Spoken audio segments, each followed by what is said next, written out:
தடுக்கி வீழாமல் காக்க வல்லவரே, தினமும் காப்பவரே. விழுந்து போகாமல் தடுக்கி வீழாமல் காக்க வல்லவரே, தினமும் காப்பவரே. உமக்கே உமக்கே மகிமை மாட்சிமை, உமக்கே உமக்கே மகிமை மாட்சிமை. மகிமையின் சந்நிதானத்தில் மிகுந்த மகிழ்ச்சியுடன், மகிமையின் சந்நிதானத்தில் மிகுந்த மகிழ்ச்சியுடன், மாசற்ற மகனாக நிறுத்த வல்லவரே, மாசற்ற மகளாக நிறுத்த வல்லவரே. உமக்கே உமக்கே மகிமை மாட்சிமை, உமக்கே உமக்கே மகிமை மாட்சிமை.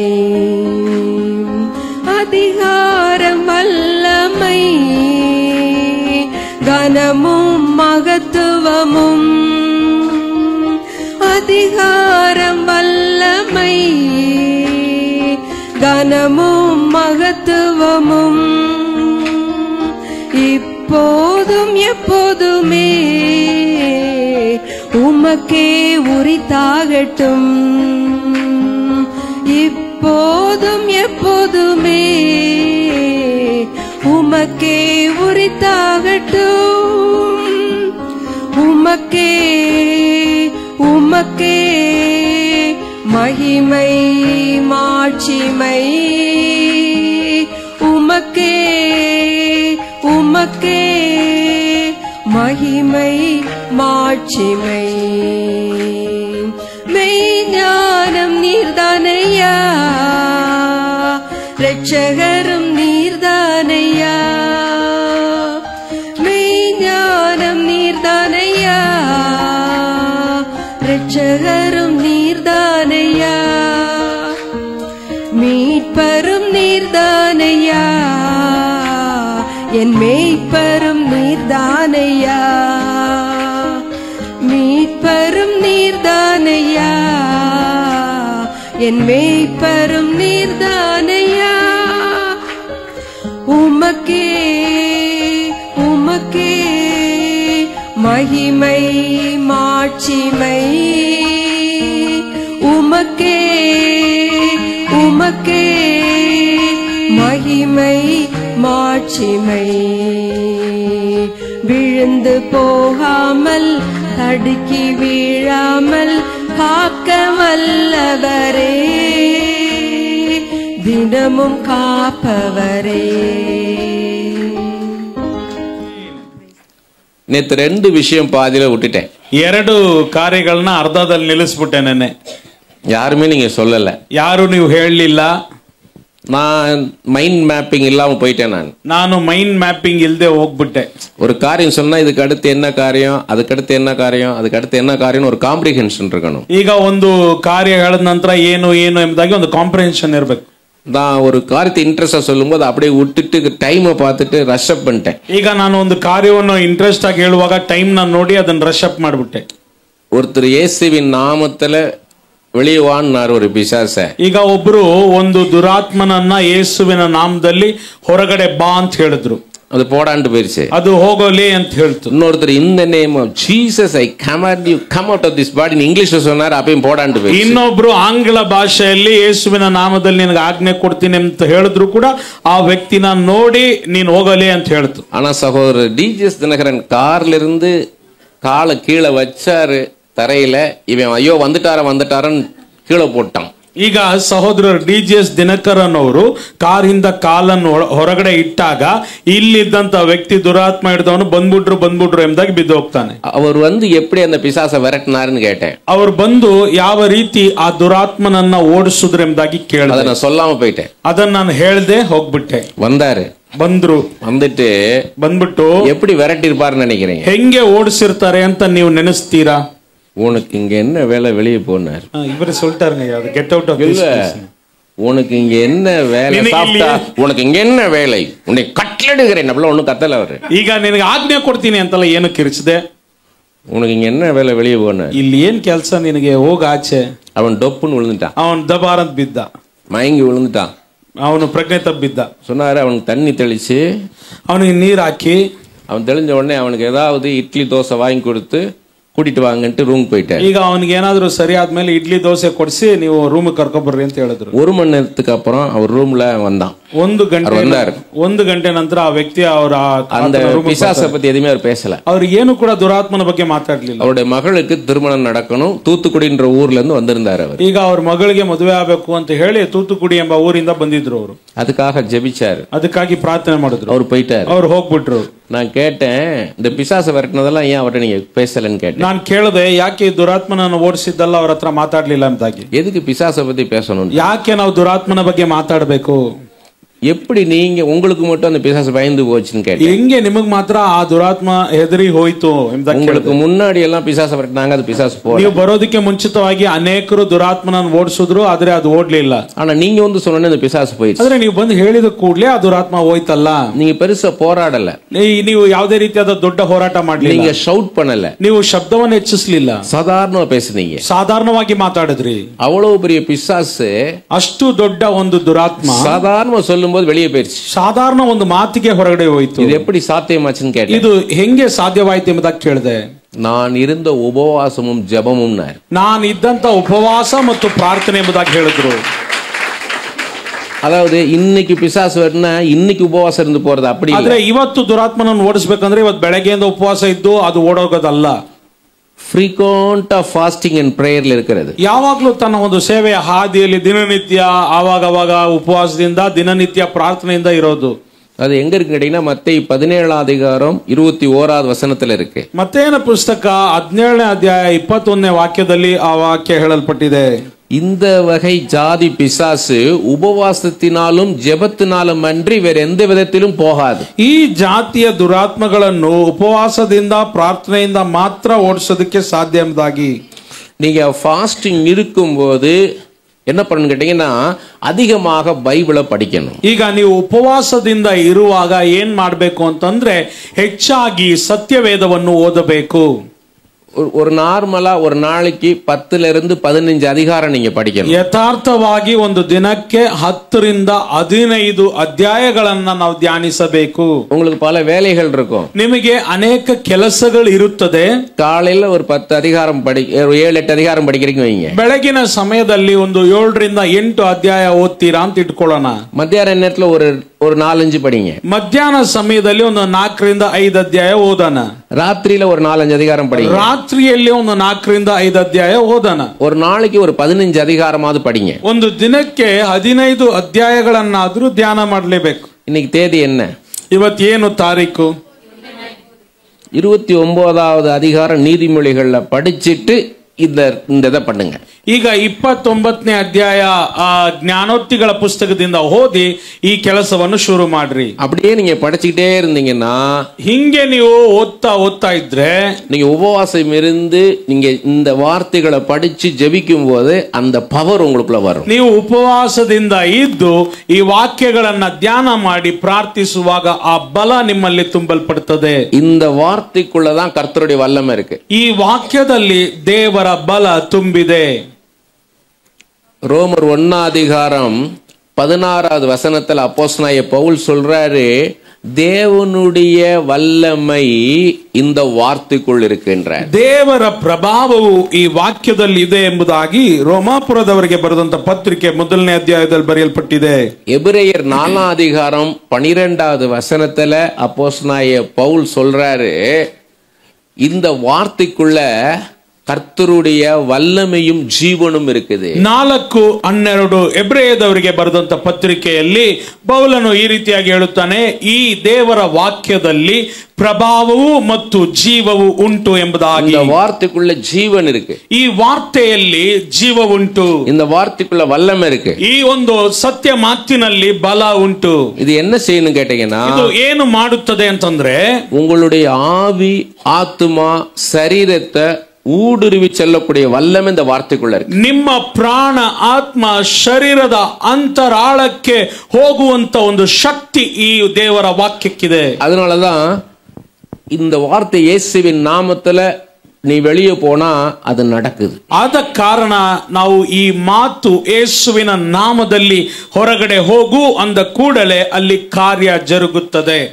இந்த நான் பிரசங்கம் பண்ற வார்த்தை ಇಲ್ಲಿ ನಾನು ಪ್ರಸಂಗ ಮಾಡುವಂತ ವಾಕ್ಯಗಳು உங்க மனசுக்குள்ள போகுது, ನಿಮ್ಮ ಮನಸ್ಸಿನಲ್ಲಿ ನುಗ್ಗುತ್ತೆ, உங்க மனசாட்சிக்குள்ள போகுது, ನಿಮ್ಮ ಮನಸ್ಸಾಕ್ಷಿಯಲ್ಲಿ ನುಗ್ಗುತ್ತೆ, உங்க நினைவுகளுக்குள்ள போகுது, ನಿಮ್ಮ ನೆನಪಿನಲ್ಲಿ ನುಗ್ಗುತ್ತೆ, உங்க யோசனைக்குள்ள போகுது, ನಿಮ್ಮ ಯೋಚನೆಯಲ್ಲಿ ನುಗ್ಗುತ್ತೆ, உங்க சரீரத்துக்குள்ள போகுது, ನಿಮ್ಮ ಶರೀರದಲ್ಲಿ ನುಗ್ಗುತ್ತೆ, உங்க மாம்சத்தின் மேல வருது, ನಿಮ್ಮ ಮಾಂಸದ ಮೇಲೆ ಕ್ರಿಯೆಗೊಳ್ತಿದೆ, உங்க எலும்புக்குள்ள வருது, ನಿಮ್ಮ ಎಲುಬುಗಳಲ್ಲಿ ಹೋಗುತ್ತಿದೆ, உங்க எலும்புக்குள்ள இருக்கிற ஊனுக்குள்ள வருது, ನಿಮ್ಮ ಎಲುಬಿನ ಒಳಗಡೆ ಇರುವಂತ ಕಾರ್ಯಗಳಲ್ಲಿ ಹೋಗ್ತಿದೆ. அவ்வளவு வல்லமை நிறைஞ்ச வார்த்தை இது. ಅಷ್ಟು ಪ್ರಭಾವ ತುಂಬಿದಂತ ಮಾತುಗಳು ಈ ಮಾತುಗಳು. எல்லாம் உங்க பைபிளை உயர்த்தி பிடிங்க, ಎಲ್ಲ ನಿಮ್ಮ ಸತ್ಯವೇದವನ್ನು ಎತ್ತಿ ಮೇಲೆ ತೋರಿಸ್ರಿ. இயேசுவே, ಯೇಸುವೇ, நீர் வார்த்தையாக இருக்கிறீர், ನೀವು ವಾಕ್ಯವಾಗಿದ್ದೀರಾ, உம்முடைய வல்லமை இந்த வார்த்தைக்குள்ள இருக்குது, ನಿಮ್ಮ ಪ್ರಭಾವವು ಈ ವಾಕ್ಯದಲ್ಲಿ ಅಡಗಿದೆ, அபிஷேகம் இந்த வார்த்தைக்குள்ள இருக்குது, ಅಭಿಷೇಕವು ಈ ವಾಕ್ಯದಲ್ಲಿ ಅಡಗಿದೆ, விசுவாசம் இந்த வார்த்தைக்குள்ள இருக்குது, ನಂಬಿಕೆ ಈ ವಾಕ್ಯದಲ್ಲಿ ಅಡಗಿದೆ, ஞானம் இந்த வார்த்தைக்குள்ள இருக்குது, ಜ್ಞಾನ ಈ ವಾಕ್ಯದಲ್ಲಿ ಅಡಗಿದೆ, வரங்கள் இந்த வார்த்தைக்குள்ள இருக்குது, ವರಗಳು ಈ ವಾಕ್ಯದಲ್ಲಿ ಅಡಗಿದೆ, உம்முடைய ஆலோசனை இந்த வார்த்தைக்குள்ள இருக்குது, ನಿಮ್ಮ ಆಲೋಚನೆಗಳು ಈ ವಾಕ್ಯದಲ್ಲಿ ಅಡಗಿದೆ. இந்த வார்த்தை என் வாழ்க்கையை மாற்றும். ಈ ವಾಕ್ಯವು ನಮ್ಮ ಜೀವನವನ್ನು ಬದಲಾಯಿಸುತ್ತದೆ. நன்றி தகப்பனே, ಸ್ತೋತ್ರ ಸ್ವಾಮಿ. இயேசுவே, ಯೇಸುವೇ, இந்த வார்த்தைக்காக நன்றி. ಈ ವಾಕ್ಯಗಳಿಗಾಗಿ ಸ್ತೋತ್ರ. ஆமென். கரங்களை தட்டி கர்த்தரை மகிமைப்படுத்துவோமா? ಆಮೆನ್. ಕರಗಳನ್ನು ತಟ್ಟಿ ದೇವರ ನಾಮವನ್ನು ಮಹಿಮೆ ಪಡಿಸೋಣ. சங்கீதம் 138:2 பிற்பகுதியில உமது சகல பிரஸ்தாவத்தை காட்டிலும் உம்முடைய வார்த்தையை நீர் மகிமைப்படுத்தியிருக்கிறீர். ನಿಮ್ಮ ಎಲ್ಲಾ ಪ್ರಸ್ತಾಪಗಳಿಗಿಂತಲೂ ನಿಮ್ಮ ಮಾತನ್ನು ಸತ್ಯವನ್ನು ನೀವು ಮಹಿಮೆ ಪಡಿಸಿದ್ದೀರಾ. பிரஸ்தாபம்னா அவர் என்ன பண்ணாரு, செங்கடலை ரெண்டாய் பிரித்து வழி உண்டாக்குனார். ಈಗ ಆತನ ಪ್ರಸ್ತಾಪಗಳು ಅಂತಂದ್ರೆ ಏನು, ಕೆಂಪು ಸಮುದ್ರವನ್ನು ಎರಡಾಗಿ ಬೇರ್ ಮಾಡಿದ್ರು, பள்ளத்திலிருந்து மேட்டுக்கு யோர்தான் நதியை பின்னிட்டு ஓட வைத்தார், ಹಳ್ಳದಿಂದ ಹೆಚ್ಚಾದ ಎತ್ತರವಾದ ಸ್ಥಳಕ್ಕೆ ಯೋರ್ದಾನ್ ನದಿ ಹರಿಯುತ್ತಿದ್ದನ್ನು ಹಿಂಭಾಗಕ್ಕೆ ಕಳಿಸಿದ್ರು, தண்ணீரை திராட்சரசமா மாத்தினார், ನೀರನ್ನು ದ್ರಾಕ್ಷರಸವಾಗಿ ಬದಲಾಯಿಸಿದ್ರು, கசந்த மாரவ மதுரமாக மாத்தினார், ಕಹಿಯಾಗಿ ಇದ್ದಂತ ಮಾರವನ್ನು ಸಿಹಿಯಾಗಿ ಬದಲಾಯಿಸಿದ್ರು, கண்மணிலிருந்து நீரூற்றுகளை புறப்பட பண்ணினார், ಆ ಒಂದು ಬೆಟ್ಟದಿಂದ ನೀರು ಹರಿದು ಓಡುವಂತೆ ಕ್ರಿಯೆ ಮಾಡಿದ್ರು, மரித்தவர்களை உயிரோடு எழுப்பினார், ಸತ್ತವರನ್ನ ಜೀವಂತದಿಂದ ಎಬ್ಬಿಸಿದ್ರು, கடலின் மேல நடந்து வந்தார். ಸಮುದ್ರದ ಮೇಲೆ ನಡೆದು ಬಂದ್ರು. இதெல்லாம் அவருடைய பிரஸ்தாபங்கள். ಇದು ಎಲ್ಲವೂ ಕೂಡ ಆತನ ಪ್ರಸ್ತಾಪಗಳು. இவை எல்லாவற்றை பார்க்கிலும் ಇವು ಎಲ್ಲದಕ್ಕಿಂತಲೂ அவருடைய வார்த்தையை மகிமைப்படுத்தி இருக்கிறார். ಆತನ ವಾಕ್ಯವನ್ನು ಮಹಿಮೆ ಪಡಿಸಿದ್ದಾನೆ. ஆமென். ಆಮೆನ್. ஆண்டவர் வார்த்தையாக இருக்கிறார். ದೇವರು ವಾಕ್ಯವಾಗಿದ್ದಾರೆ. இதுதான் சீக்ரெட் ஆஃப் கிறிஸ்டியானிட்டி. ಇದೇ ಕ್ರೈಸ್ತರ ಒಂದು ರಹಸ್ಯ. இத வந்துதான் காணக்கூடாதபடிக்கு பிசாசு ஜனங்களுடைய கண்களை குருடாக்கி வச்சிருக்கிறான். ಇಂದಿನ ದಿನಗಳಲ್ಲಿ ನಾವು ಇವುಗಳನ್ನ ನೋಡಬಾರದು ಎಂಬುದಾಗಿ ನಮ್ಮ ಕಣ್ಣುಗಳನ್ನು ಸೈತಾನನು ಮಂಕು ಮಾಡಿದ್ದಾನೆ. மோசே சொல்றாரு, ಮೋಶೆ ಹೇಳ್ತಾನೆ, நீங்க 7 கடல் தாண்டி போக வேண்டாம், ನೀವು 7 ಸಮುದ್ರಗಳನ್ನು ಹಾದು ಹೋಗುವಂತಿಲ್ಲ, நீங்க வானத்துக்கு ஏறி வர வேண்டாம், ನೀವು ಆಕಾಶಗಳಿಗೆ ಹತ್ತು ಬರಂಗಿಲ್ಲ, உங்க கரத்துல கொடுக்கப்பட்டிருக்க இந்த வார்த்தை, ನಿಮ್ಮ ಕೈಗಳಲ್ಲಿ ಕೊಡಲ್ಪಟ್ಟಿರುವಂತ ಈ ವಾರ್ತೆ, இந்த வார்த்தையை உங்க இருதயத்துல வாங்கி வாயினால் அறிக்கை செய்தா போதும். ಈ ವಾರ್ತೆಯನ್ನು ನಿಮ್ಮ ಹೃದಯಗಳಲ್ಲಿ ಸ್ವೀಕರಿಸಿ ಬಾಯಿನಿಂದ ಅಂಗೀಕರಿಸಿದ್ರೆ ಸಾಕು. எபிரேயர் 11:1 ಎಬ್ರೆಯದವರಿಗೆ ಬರೆದಂತ ಪತ್ರಿಕೆ 11:1 விசுவாசத்தை பத்தி என்ன சொல்லி இருக்குது? ನಂಬಿಕೆಯ ಬಗ್ಗೆ ಏನ್ ಹೇಳಲ್ಪಡ್ತಿದೆ? ನಾವು ನಿರೀಕ್ಷಿಸುವವುಗಳ ವಿಷಯವಾಗಿ ಭರವಸೆದಿಂದಿರುವುದು ಕಣ್ಣಿಗೆ ಕಾಣದವುಗಳನ್ನು ನಿಜವೆಂದು ತಿಳಿದುಕೊಳ್ಳುವುದು ಆಗಿದೆ. ನಂಬப்படுகளின் உறுதியும் காணப்படாதவர்களின் ನಿಶ್ಚಯವಾಗಿರುತ್ತದೆ. ನಂಬಿಕೆ ಏನು ಅಂತಂದ್ರೆ ನಾವು ಯಾವುದನ್ನ ನಿರೀಕ್ಷಿಸ್ತವೋ ಆ ವಿಷಯವಾಗಿ ಅದರ ಮೇಲೆ ಭರವಸೆದಿಂದ ಇದ್ದು ಆ ಕಾರ್ಯಗಳು ನಮ್ಮ ಕಣ್ಣಿಗೆ ಕಾಣಲಿಲ್ಲ ಅಂತಂದ್ರೂ ಕೂಡ ಅದು ನಿಜ ಎಂಬುದಾಗಿ ತಿಳ್ಕೊಂಡಿರೋದೇ ನಂಬಿಕೆ. ನಮ್ಮ ನಂಬರದ ಉறுதியா ನಂಬணும். ನಾವು ಯಾವುದರ ಮೇಲೆ ನಂಬ್ತೀವೋ ಅದನ್ನ ಸ್ಪಷ್ಟವಾಗಿ ನಾವು ನಂಬಬೇಕು. இனிமே நான் காண போவதை இப்ப நான் பார்க்கல, இனிமே நான் காண்பேன்ற நிச்சயம் நமக்கு வேணும். ಇವತ್ತು ನಾನು ನೋಡ್ತಿಲ್ಲ, ಆದ್ರೆ ಇನ್ನು ಬರುವಂತ ಕಾಲದಲ್ಲಿ ನಾನು ಅದನ್ನ ನೋಡ್ತೀನಿ ಎಂಬ ಒಂದು ನಿಶ್ಚಯತೆ ನಮಗಿರಬೇಕು. இப்ப நான் இவரை பார்க்கிறேன், ಈಗ ನಾನು ಇವರನ್ನು ನೋಡ್ತಿದ್ದೀನಿ, இதை நான் விசுவாசிக்க தேவையில்லை. ಇದನ್ನ ನಾನು ನಂಬಬೇಕಾಗಿಲ್ಲ. இங்க ஒருத்தர் இருக்கிறான்னு விசுவாசிக்க தேவையில்லை. ಇಲ್ಲಿ ಒಬ್ರು ಇದ್ದಾರೆ ಎಂಬುದು ನಂಬಬೇಕಾಗಿಲ್ಲ. ஆனா நான் இயேசுவை நான் பார்க்கல, ಆದ್ರೆ ಯೇಸುವನ್ನ ನಾನು ನೋಡ್ಲಿಲ್ಲ. என் மாம்சத்தின் கண்களினால நான் இயேசுவை நான் பார்க்கல, ಶರೀರದಲ್ಲಿ ಇರುವಂತ ಕಣ್ಣಿನಿಂದ ಯೇಸುವನ್ನು ನೋಡ್ಲಿಲ್ಲ. ஆனா இந்த இடத்துல அவர் இருக்கிறான்றத நான் நம்புறேன். ಆದ್ರೆ ಈ ಜಾಗದಲ್ಲಿ ಅವರು ಇದ್ದಾರೆ ಎಂಬುದಾಗಿ ನಾನು ನಂಬ್ತೀನಿ. அதுதான் விசுவாசம். ಅದೇ ನಂಬಿಕೆ. காணப்படாதத நம்புறதுதான் விசுவாசம். ಕಾಣದೇ ಇರುವುದರ ಮೇಲೆ ನಂಬಿಕೆ ಇಡಬೇಕು, ಅದೇ ನಂಬಿಕೆ. இந்த விசுவாசம் எப்படி வரும்? ಈ ನಂಬಿಕೆ ಯಾವ ರೀತಿ ನಮಗೆ ಬರ್ತದೆ? எபிரேயர் 12 அதிகாரம் 1வது வசனம். ಎಬ್ರಿಯದವರಿಗೆ ಬರೆದಂತ ಪತ್ರಿಕೆ 12ನೇ ಅಧ್ಯಾಯ 1ನೇ ವಾಕ್ಯ. விசுவாசத்தை துவக்கிறவரும் முடிக்கிறவருமாயிருக்கிற இயேசு கிறிஸ்து. ಈ ನಂಬಿಕೆಯನ್ನು ಪ್ರಾರಂಭಿಸುವವರು ಮತ್ತು ಅಂತಿಮಗೊಳಿಸುವವರು ಯೇಸು. விசுவாசத்தை துவக்கிறவரும் முடிக்கிறவர், he is the starter and finisher of our faith. ಈಗ ನಮ್ಮ ನಂಬಿಕೆಯನ್ನು ಪ್ರಾರಂಭಗೊಳಿಸುವವರು ಮತ್ತು ಅದನ್ನ ಅಂತಿಮಗೊಳಿಸುವವರು ಯೇಸು. அப்ப இந்த விசுவாசத்தை யார் தரா? ಹಂಗಂತಂದ್ರೆ ಈ ನಂಬಿಕೆಯನ್ನು ಯಾರು ಕೊಡೋದು? இயேசு கிறிஸ்து தான் தரார். ಯೇಸು ಕ್ರಿಸ್ತನೇ ಕೊಡ್ತಾನೆ. அந்த விசுவாசத்தை எதுக்காக நமக்கு கொடுக்கணும்? ಆ ನಂಬಿಕೆಯನ್ನು ಯಾಕೆ ನಮಗೆ ಕೊಡಬೇಕು? எபிரேயர் 11 அதிகாரம் 6வது வசனம். ಎಬ್ರಿಯದವರಿಗೆ ಬರೆದಂತ ಪತ್ರಿಕೆ 11ನೇ ಅಧ್ಯಾಯ 6ನೇ ವಾಕ್ಯ. ಆದರೆ ನಂಬಿಕೆ ಇಲ್ಲದೆ ದೇವರನ್ನು ಮೆಚ್ಚಿಸುವುದು ಅಸಾಧ್ಯ. ದೇವರ ಬಳಿಗೆ ಬರುವವನು ದೇವರು ಇದ್ದಾನೆ ಮತ್ತು ತನ್ನನ್ನು ಹುಡುಕುವವರಿಗೆ ಪ್ರತಿಫಲವನ್ನು ಕೊಡುತ್ತಾನೆ ಎಂದು ನಂಬುವುದು ಅವಶ್ಯ. ஆமென், ಆಮೇನ್.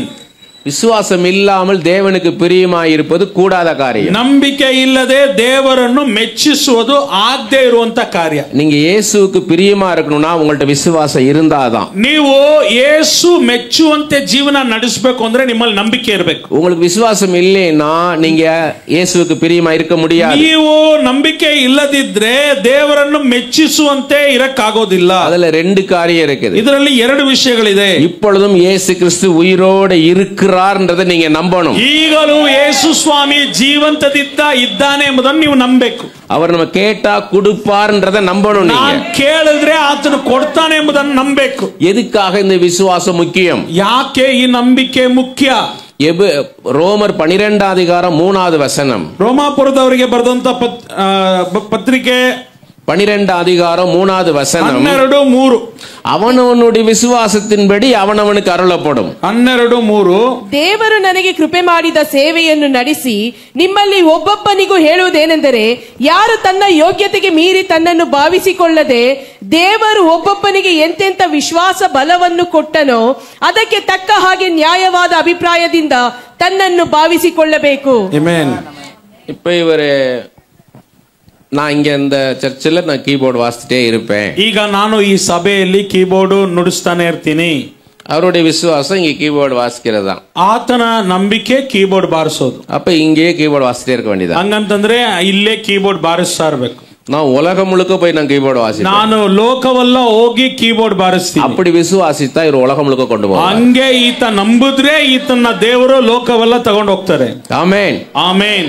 என்னை உலகம் முழுக்க பிரசங்கம் பண்ண கொண்டு போவார் நான் விசுவாசிச்சா என்னை உலகம் முழுக்க கொண்டு போவார். ಈಗ ನಾನು ಲೋಕವಲ್ಲ ಹೋಗಿ ಪ್ರಸಂಗ ಮಾಡ್ತೇನೆ ಎಂಬುದಾಗಿ ನಾನು ನಂಬಿದ್ರೆ ದೇವರು ನನ್ನನ್ನು ಆ ರೀತಿಯ ಕರೆದೊಯ್ತಾರೆ. என் பிள்ளையை ஆண்டவர் டாக்டர் ஆக்குவார் என்ற நிச்சயம் இருந்து விசுவாசம் இருந்தா உங்க பிள்ளையை டாக்டர் ஆக்குவார். ನನ್ನ ಮಕ್ಕಳನ್ನು ದೇವರು ಡಾಕ್ಟರ್ ಮಾಡ್ತಾರೆ ಎಂಬ ನಂಬಿಕೆ ನಿಮಗಿದ್ರೆ ನಿಜವಾಗ್ಲೂ ದೇವರು ನಿಮ್ಮ ಮಗನನ್ನು ಡಾಕ್ಟರ್ ಮಾಡ್ತಾರೆ. இப்ப இந்த பிள்ளை பயப்படுற பிள்ளை இந்த பயத்தை இயேசு எடுத்து போடுவார்னு நீங்க விசுவாசிங்கன்னா அதன்படி நடக்கும். ಭಯಪಡುವಂತ ಮಗು ಇವತ್ತು ಯೇಸು ಇದನ್ನ ಭಯಗಳನ್ನ ತೆಗೆದಾಕ್ತಾರೆ ಅಂತ ನೀನು ನಂಬಿದ್ರೆ ದೇವರು ಈಗಲೇ ಆ ಕಾರ್ಯವನ್ನು ಮಾಡ್ತಾರೆ. அப்ப according to our faith only Jesus can do anything for us. ನಮ್ಮ ನಂಬಿಕೆಯ ತಕ್ಕಂತೆ ದೇವರು ನಮಗೆ ಕಾರ್ಯಗಳನ್ನ ಮಾಡಲಿಕ್ಕೆ ಬಲ್ಲನಾಗಿದ್ದಾನೆ. So Jesus has to give that faith for us. ಮೊದಲನೇದಾಗಿ ಯೇಸು ಸ್ವಾಮಿ ನಮಗೆ ಆ ನಂಬಿಕೆಯನ್ನು ಕೊಡಬೇಕಾಗ್ತದೆ. How Jesus gives this faith to us? ಹೆಂಗೆ ಯೇಸು ಸ್ವಾಮಿ ಈ ನಂಬಿಕೆಯನ್ನು ನಮಗೆ ಕೊಡ್ತಿದ್ದಾನೆ?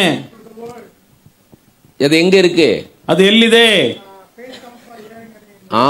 ಆಮೆನ್. ರೋಮರ್ 10:17 ವಚனம். ರೋಮಾಪುರದವರಿಗೆ ಬರೆದಂತ ಪತ್ರಿಕೆ 10:17. ಆದ ಕಾರಣ ಸಾರಿದ ಸುವಾರ್ತೆಯು ನಂಬಿಕೆಗೆ ಆಧಾರ, ಆ ವಾರ್ತೆಗೆ ಕ್ರಿಸ್ತನ ವಾಕ್ಯವೇ ಆಧಾರ. ಆದರೂ ಅವರು ಕಿವಿಗೆ ಬೀಳಲಿಲ್ಲವೇನೋ ಎಂದು ಕೇಳುತ್ತೇನೆ, ಬಿದ್ದದ್ದು ನಿಶ್ಚಯ. வசனத்தின் மூலமா தான் விசுவாசம் வரும். ವಾಕ್ಯದ ಮೂಲಕವೇ ನಂಬಿಕೆ ನಮ್ಮಲ್ಲಿ ಹುಟ್ಟುತ್ತದೆ. வேற எந்த வழியும் கிடையாது. ಬೇರೆ ಯಾವ ದಾರಿಯೂ ಇಲ್ಲ. அப்ப நீங்க எவ்வளவுக்கு எவ்வளவு வசனத்தை படிக்கிறீங்களோ அவ்வளவுக்கு உங்களுக்கு விசுவாசம். ಹಂಗಂತಂದ್ರೆ ನೀವು ಎಷ್ಟರ ಮಟ್ಟಿಗೆ ವಾಕ್ಯವನ್ನು ಧ್ಯಾನಿಸ್ತೀರೋ ಅಷ್ಟರ ಮಟ್ಟಿಗೆ ನಿಮ್ಮ ನಂಬಿಕೆ ಹೆಚ್ಚಾಗುತ್ತದೆ. அப்ப இது யார் கையில இருக்குது? ಹಂಗಂತಂದ್ರೆ ಇದು ಯಾರ ಕೈಯಲ್ಲಿದೆ? நம்ம கையில தான் இருக்கு. ನಮ್ಮ ಕೈಯಲ್ಲಿದೆ. ஆமென். ஆமென். இந்த வார்த்தை உங்க கையில இருக்குது. ಈ ವಾಕ್ಯವು ನಿಮ್ಮ ಕೈಯಲ್ಲಿದೆ. இரவும் பகலும் இத தியானம் பண்ணீங்கன்னா, ಹಗಲು ಇರುಳು ಇವುಗಳನ್ನ ಧ್ಯಾನ ಮಾಡಿದ್ರೆ, தியானம் பண்ண பயந்துராதீங்க. ಧ್ಯಾನ ಅಂತ ಕೂಡಲೇ ಹೆದರಬೇಡ್ರಿ. படிச்சுக்கிட்டே இருங்க. ಓದ್ತಾ ಇರ್ರಿ. புரியுதோ புரியலையோ படிச்சுக்கிட்டே இருங்க. ಅರ್ಥ ಆಗ್ತಿದೆಯೋ ಇಲ್ವೋ ಓದ್ತಾ ಇರ್ರಿ.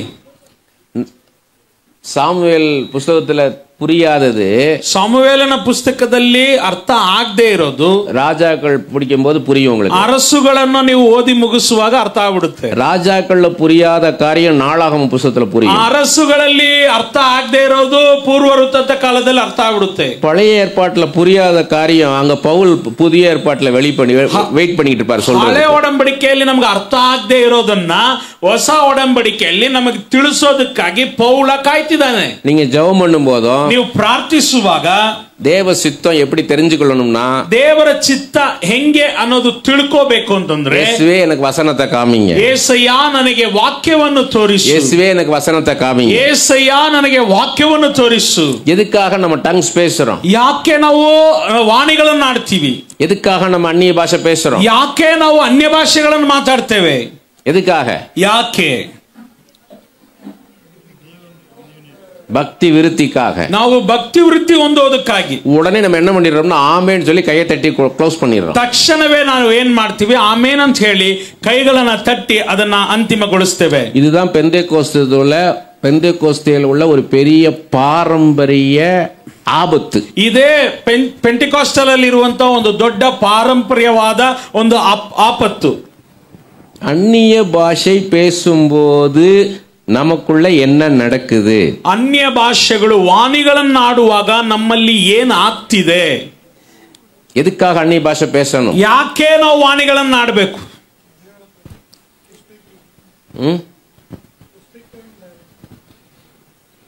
வேதத்துல போட்டிருக்குது, அந்நிய பாஷையில பேசும்போது நம்ம ஆண்டவரோட பேசுறோம், ஆண்டவர் நம்மளோட பேசுறார். ಸತ್ಯವೇದವು ಈ ರೀತಿಯಾಗಿ ಹೇಳುತ್ತದೆ, ನಾವು ವಾಣಿಗಳನ್ನು ಆಡುವಾಗ ನಾವು ದೇವರ ಸಂಗಡಲು, ದೇವರು ನಮ್ಮ ಸಂಗಡಲು ಮಾತನಾಡುತ್ತಿದ್ದಾರೆ ಎಂಬುದಾಗಿ. நீங்க 1 கொரிந்தியர் 14 அதிகாரத்தை அப்படியே படிச்சு பாத்தீங்கன்னா அதெல்லாம் இருக்குது. 1 ಕೊರಿಂಥದವರಿಗೆ ಬರೆದಂತ ಪತ್ರಿಕೆ 14ನೇ ಅಧ್ಯಾಯವನ್ನು ನೀವು ಧ್ಯಾನಿಸಿ ನೋಡುವಾಗ ಇದರ ವಿವರಣೆಗಳು ಕೊಡಲ್ಪಟ್ಟಿದೆ. அது 14 அதிகாரம் 15வது வசனத்துல சொல்றாரு பவுல், நான் ஆவியோடும் விண்ணப்பம் பண்ணுவேன், கருத்தோடும் விண்ணப்பம் பண்ணுவேன், நான் ஆவியோடும் பாடுவேன், கருத்தோடும் பாடுவேன்றார். ಈಗ ಪೌಲನು ಈ ರೀತಿಯಾಗಿ ಹೇಳ್ತಾನೆ, ನಾನು ಆತ್ಮದಿಂದ ನಾನು ಹಾಡ್ತೇನೆ, ಕರುತೋಡು ನಾನು ಹಾಡ್ತೇನೆ ಎಂಬುದಾಗಿ, ಅದೇ ರೀತಿಯಾಗಿ ನಾನು ನನ್ನ ಮೊರೆಯನ್ನು ಇಡುತ್ತೇನೆ ಎಂಬುದಾಗಿ. என்ன அது இங்கிலீஷ் பைபிள் அழகா இருக்குது. ಆಂಗ್ಲ ಭಾಷೆಯಲ್ಲಿ ಬಹಳ ಸುಂದರವಾಗಿದೆ. அது என்ன பண்ணுவாருங்க? ಅದು ಏನಿದೆ ನೋಡ್ರಿ. ಆಗ I will pray with my spirit, for if I pray with my mind, from my spirit, from my mind. ನನ್ನ ಮನಸ್ಸಿನಿಂದಲೂ ನನ್ನ ಆತ್ಮದಿಂದಲೂ ನಾನು ಪ್ರಾರ್ಥಿಸುತ್ತೇನೆ. அது என்னன்னா ஆவியிலிருந்தும் ஆத்மாவிலிருந்தும் அர்த்தம். ನನ್ನ ಮನಸ್ಸಿನ ಆತ್ಮದಿಂದಲೂ ನನ್ನ ಮನಸ್ಸಿನಿಂದಲೂ ಎಂಬುದಾಗಿ ಅರ್ಥ. அதுக்குள்ள டீப்பா போக முடியாது, ನಾನು ಅದರ நேரம் இல்ல, அதுக்கு ಸಮಯ ಇಲ್ಲ, ನಾನು ಒಳಗಡೆ ಡೀಪ್ ಆಗಿ ಹೋಗಕ್ಕಾಗೋದಿಲ್ಲ. ஒரே ஒரு காரியம் என்னன்னு கேட்டீங்கன்னா, ಒಂದೇ ಒಂದು ವಿಚಾರ ಏನು ಅಂತಂದ್ರೆ, டங்ஸ் பேசுறது எதுக்காகன்னு கேட்டீங்கன்னா, ನಾವು ಅನ್ಯ ಭಾಷೆ ಮಾತಾಡೋದು ಯಾಕೆ ಅಂತಂದ್ರೆ தேவ பிரசன்னத்துக்காக, ದೇವರ ಪ್ರಸನ್ನತೆಗಾಗಿ. உடனே கையை தட்டி ஆமேன்னு சொல்லி முடிச்சிடாதீங்க. ತಕ್ಷಣ ಕೈಗಳನ್ನ ತಟ್ಟಿ ಆಮೇನ್ ಅಂತ ಹೇಳಿ ಮುಗಿಸ್ಬಿಡ್ಬೇಡ್ರಿ. இப்பதான் பிரசங்கம் ஸ்டார்ட் ஆகுது. ಈಗಲೇ ಪ್ರಸಂಗ ಸ್ಟಾರ್ಟ್ ಆಗ್ತಿದೆ. நம்ம எதுக்காக அந்நிய பாஷை பேசுறோம் கேட்டீங்கன்னா, ನಾವು ಯಾಕೆ ಅನ್ಯ ಭಾಷೆ ಮಾತಾಡ್ತಿದೀವಿ ಅಂತಂದ್ರೆ, எதுக்காக மியூசிக் வாசிக்கிறோம்? ಯಾಕೆ ಮ್ಯೂಸಿಕ್ ಬಾರಿಸ್ತೀವಿ? அது இருக்கட்டும், எதுக்கு மியூசிக் வாசிக்கிறோம்? ಅದಿರ್ಲಿ, ಯಾಕೆ ಮ್ಯೂಸಿಕ್ ಬಾರಿಸ್ತೀವಿ? எக்ஸ்பிரஷனா? இவர் மியூசிக் இல்லாமலே நானே பாடலாம்ல. விழுந்து போகாமல் தடுக்கி வீழாமல் காக்க வல்லவரே, தினமும் காப்பவரே. விழுந்து போகாமல் மார்ட்டின் இல்லாமல் பாட முடியுமே, எதற்கு மார்ட்டின்? நானே பாடுவேனே, எதற்கு இந்த மார்ட்டின்?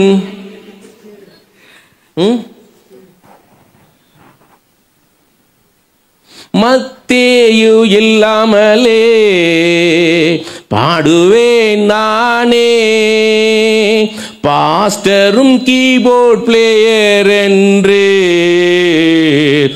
எனக்கும் தெரியுமே. கீபோர்டு இல்லாமலே பாடுவேனே. அவர் அமைதியான உட்காந்து கை கட்டிக்கல வந்து உட்காந்துருக்காரு. எதுக்கு அவரு? ಯಾಕೆ ಅವರು? எதுக்கு மியூசிக்? ಯಾಕೆ ಮ್ಯೂಸಿಕ್? செவிக்கு அப்படியே என்டர்டெயின்மெண்ட்டுக்காகவா?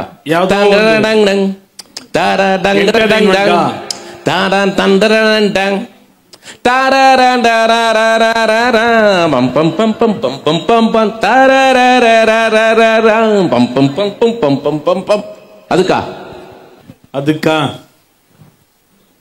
எதுக்காக மியூசிக்? ಯಾಕೆ ಮ್ಯೂಸಿಕ್? பாடலுக்கு அழகுக்கா? சரி, நான் உட்காந்து வாசிக்க போறேன். இப்போ மார்ட்டினை வந்து விட்டு நான் வாசிக்கவா? என்ன ஆகும் தெரியுமா? அந்த சின்ன பையன் தானே, இங்க அவன் பேர் என்ன? ವಿನ್ಸ್. ವಿನ್ಸ್ ವಿನ್ಸ್ வின்ஸை வாசிக்க விடுவோமா? எதுக்கு மார்ட்டின் வின்ஸை விட்டு வாசிக்க விடுவோம்? என்ன ஆகும் கதை? ಬಿಟ್ಟು ಬಾರ್ಸನ ಏನಾಗುತ್ತೆ ಕತೆ? அவன் டங்கரடைக்கு டம்படிக்கு டிங்கிடிக்கின்றான்.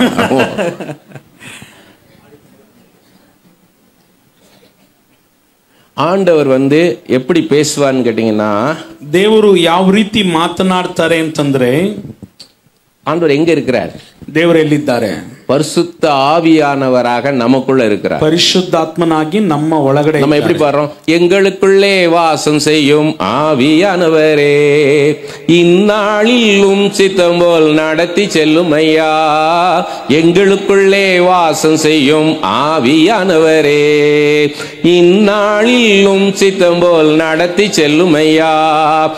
ஆவியானவரே, ஆவியானவரே, பரிசுத்த ஆவியானவரே, ஆவியானவரே, ஆவியானவரே, பரிசுத்த ஆவியானவரே, எங்களுக்குள்ளே வாசம் செய்யும் ஆவியானவரே, இந்நாளிலும் சித்தம் போல் நடத்தி செல்லும் ஐயா. எப்படி நான் ஜெபிக்க வேண்டும், எதற்காக ஜெபிக்க வேண்டும், கற்றுத்தாரும் ஆவியானவரே. எப்படி நான் ஜெபிக்க வேண்டும், எதற்காக ஜெபிக்க வேண்டும், கற்றுத்தாரும் ஆவியானவரே. வேத வசனம் புரிந்து கொண்டு விளக்கங்களை அறிந்திட வெளிச்சந்தாரும் ஆவியானவரே.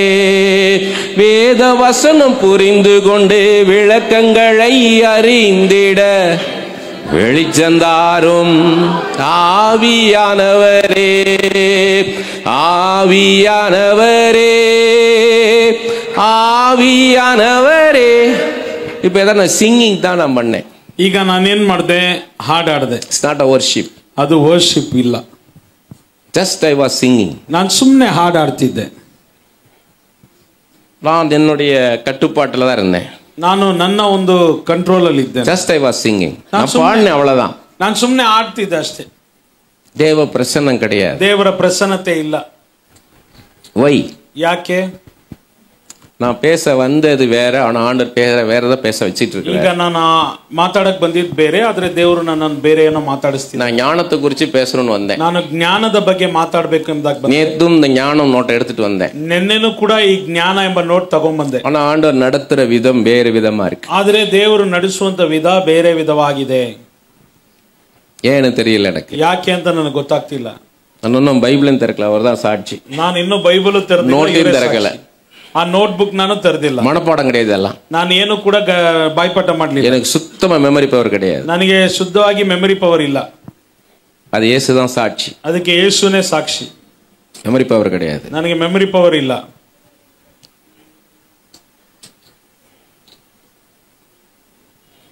ரோமர் 8:16 ರೋಮಪುರದವರಿಗೆ ಬರೆದಂತ ಪತ್ರಿಕೆ 8:16. ದೇವರ ಮಕ್ಕಳಾಗಿದ್ದೇವೆಂಬುದಕ್ಕೆ ಪವಿತ್ರಾತ್ಮನೇ ನಮ್ಮ ಆತ್ಮದೊಂದಿಗೆ ಸಾಕ್ಷಿ ಹೇಳುತ್ತಾನೆ. ஆவியானவர் தாமே நம்முடைய ஆவியுடன் கூட சாட்சி கொடுக்கிறார். ನಾವು ದೇವರ ಮಕ್ಕಳಾಗಿದ್ದೇವೆಂಬುದಕ್ಕೆ ಪವಿತ್ರಾತ್ಮನೇ ನಮ್ಮ ಆತ್ಮದೊಂದಿಗೆ ಸಾಕ್ಷಿ ಹೇಳುತ್ತಾನೆ. பவித்திர ஆத்மாலன்னு படிங்க. ಪವಿತ್ರಾತ್ಮನೇ ನಮ್ಮ ಪವಿತ್ರಾತ್ಮನೇ ನಮ್ಮ ಆತ್ಮದೊಂದಿಗೆ ಸಾಕ್ಷಿ ಹೇಳುತ್ತಾನೆ. அப்ப ஆவியானவர் நம்ம ஆவியோட தான் பேசுறார். ಹಂಗಂತಂದ್ರೆ ಆತ್ಮನು ನಮ್ಮ ಆತ್ಮದ ಸಂಗಡ ಮಾತನಾಡ, நம்ம மனசோட பேசல, ನಮ್ಮ ಮನಸ್ಸಿನ ಸಂಗಡ ಮಾತಾಡಲಿಲ್ಲ, நம்ம மனசாட்சியோட பேசல, ನಮ್ಮ ಮನಸ್ಸಾಕ್ಷಿಯ ಬಳಿ ಮಾತಾಡಲಿಲ್ಲ. இப்ப ஆவியானவர் எங்க இருக்கிறான்னு கேட்டீங்கன்னா ரோமர் 5:5 ಆತ್ಮನು ಎಲ್ಲಿದ್ದಾನೆ ಅಂತಂದ್ರೆ ರೋಮಾಪುರದವರಿಗೆ ಬರೆದಂತ ಪತ್ರಿಕೆ 5:5. ಈ ನಿರೀಕ್ಷೆಯು ನಮ್ಮ ಆಶೆಯನ್ನು ಭಂಗಪಡಿಸುವುದಿಲ್ಲ, ನಮಗೆ ಕೊಟ್ಟಿರುವ ಪವಿತ್ರಾತ್ಮನ ಮೂಲಕವಾಗಿ ದೇವರ ಪ್ರೀತಿ ರಸವು ನಮ್ಮ ಹೃದಯಗಳಲ್ಲಿ ಧಾರಾಳವಾಗಿ ಸುರಿದಿದೆಯಲ್ಲ. பரிசுத்தாவியாகிய தேவ அன்பு நம்மளுடைய இருதயத்திலே ஊற்றப்பட்டிருக்கிறது. ನೋಡಿ, ಪವಿತ್ರಾತ್ಮನು ಎಂಬ ದೇವರ ಪ್ರೀತಿ ರಸವು ನಮ್ಮ ಹೃದಯಗಳಲ್ಲಿ ಸುರಿಸಲ್ಪಟ್ಟಿದೆ. பரிசுத்தாவின் இப்ப எங்க இருக்கிறார்? ಈಗ ಪವಿತ್ರಾತ್ಮನು ಎಲ್ಲಿದ್ದಾನೆ? நம்முடைய இருதயத்தில் ನಮ್ಮ இருக்கிறார். ಹೃದಯಗಳಲ್ಲಿದ್ದಾನೆ. ஆமென், ಆಮೇನ್. அப்ப அபிஷேகம் அபிஷேகம்னு பாடுறோம்.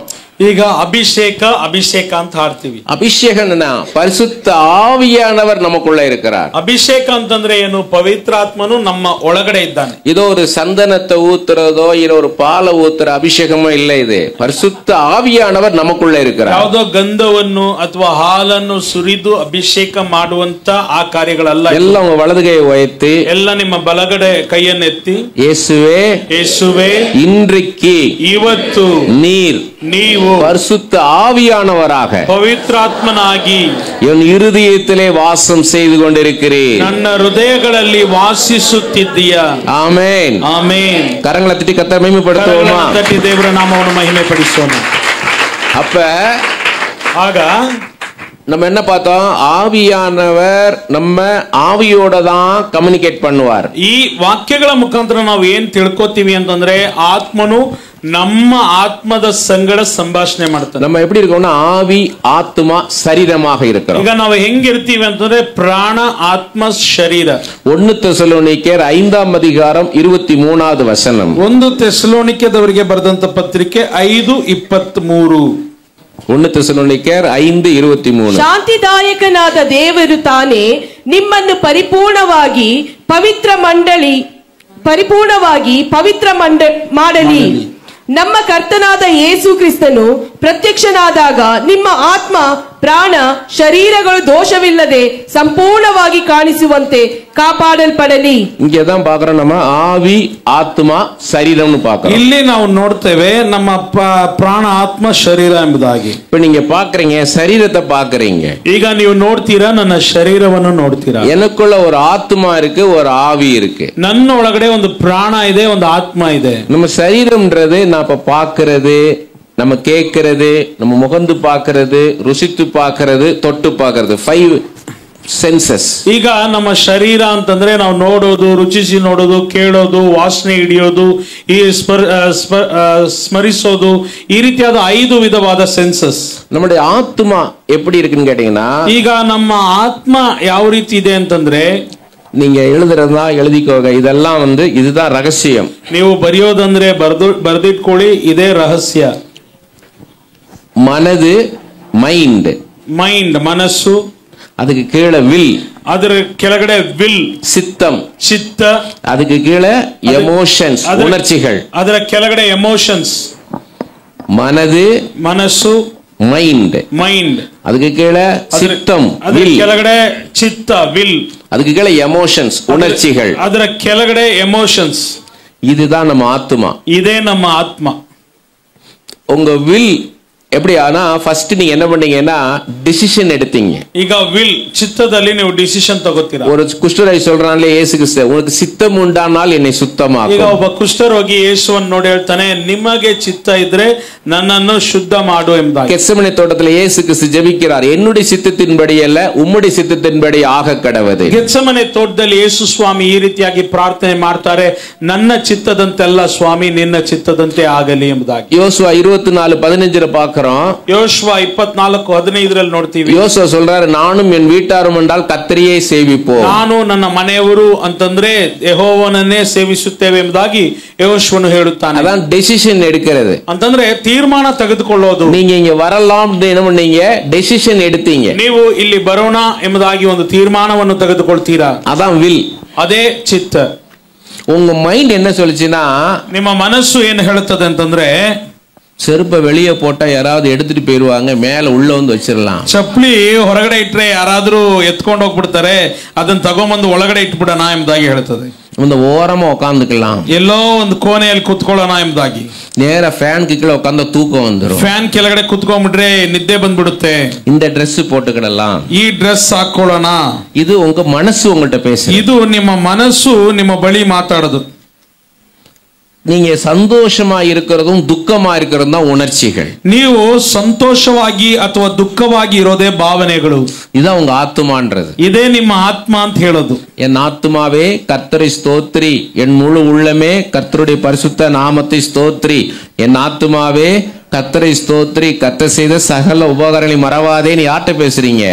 உங்கள்கிட்ட தான் பேசுறீங்க. ಈಗ ನನ್ನ ಮನವೇ ಹೋನನ್ನು ಕೊಂಡಾಡು ಎಂಬುದಾಗಿ ಯಾರ ಹತ್ರ ನಾವು ಮಾತಾಡ್ತೀವಿ? ನನ್ನ ಒಳಗಡೆ ಮನಸ್ಸಲ್ಲಿ ನಾವು ಮಾತಾಡ್ತೀವಿ, ಮನಸ್ಸಿನ ಬಳಿ ಮಾತಾಡ್ತೀವಿ. அப்போ உங்க மனசுக்குள்ள சித்தம், சித்தத்துக்குள்ள உணர்ச்சிகள், இதுதான் ஆத்துமா. ಈಗ ಮನಸ್ಸು, ಮನಸ್ಸಿನ ಕೆಳಗಡೆ ಚಿತ್ತ, ಚಿತ್ತದ ಕೆಳಗಡೆ ಭಾವನೆಗಳು, ಇದೇ ಆತ್ಮ. ஆவின்னா என்னன்னு கேட்டீங்கன்னா, ஸ்பிரிட் அப்படின்னு என்னன்னு கேட்டீங்கன்னா, ಪ್ರಾಣ ಅಂತಂದ್ರೆ ಏನು? கான்சைன்ஸ், மனசாட்சி. ಕಾನ್ಸೈನ್ಸ್, ಮನಸಾಕ್ಷಿ. அதுக்கு கீழே உள் உணர்வு, இன்ட்யூஷன். ಅದರ ಕೆಳಗಡೆ ಇಂಟ್ಯೂಷನ್. அதுக்கு கீழே அவர் spirit communes with the holy spirit. ನಮ್ಮ ಒಂದು ಆತ್ಮ, ನಮ್ಮ ಒಂದು ಪ್ರಾಣ ಪವಿತ್ರಾತ್ಮನ ಪ್ರಾಣದ ಸಂಗಡ ಮಾತಾಡ್ತದೆ. ನಮ್ಮ ಆವಿ ಪರಿಶುದ್ಧ ಆವಿಯಾನವரோட ஐக்கியம் கொள்ளுதல், கம்யூனியன். ನಮ್ಮ ಪ್ರಾಣ ಪರಿಶುದ್ಧಾತ್ಮನ ಒಂದು ಪ್ರಾಣ ಜೊತೆ ಐಕ್ಯ ಹೊಂದೋದು, இதுதான் ஆவின்றது. ಇದೇ ಆತ್ಮ ಎಂಬುದು. Conscience, intuition, communion. Conscience, intuition, communion. Amen. இது புரியலன்னா ரிப்பீட் பண்ண சொல்லுங்க, நான் ரிப்பீட் பண்றேன். ಇದು ಅರ್ಥ ಆಗ್ಲಿಲ್ಲ ಅಂದ್ರೆ ಮತ್ತೆ ಹೇಳಕ್ ಹೇಳ್ರಿ, ನಾನು ಹೇಳ್ತೀನಿ. ஏன்னா அது முக்கியமானது. ಏನು ಮುಖ್ಯವಾದದ್ದು? ஆண்டோட சத்தத்தை எப்படி கேட்கிறதுன்றத நான் சொல்லி கொடுக்க போறேன். ದೇವರ ಶಬ್ದವನ್ನು ಯಾವ ರೀತಿ ಕೇಳಿಸಿಕೊಳ್ಳೋದು ಎಂಬುದಾಗಿ ನಾನು ಹೇಳ್ತೀನಿ. என்கிட்ட ஆண்டவர் பேசினார் நீங்களா, அது எப்படி இருக்கும்ன்றதுக்கு தான், அந்த அனுபவத்துக்காக தான் நான் சொல்லிட்டு இருக்கேன். ನನ್ನ ಬಳಿ ದೇವರು ಮಾತಾಡಿದ್ರು ಅಂತ ಹೇಳ್ತಿರಲ್ಲ, ಆ ಅನುಭವ ಯಾವ ರೀತಿಯಾಗಿ ಇರುತ್ತೆ ಎಂಬುದನ್ನು ಹೇಳ್ತಿದ್ದೀನಿ.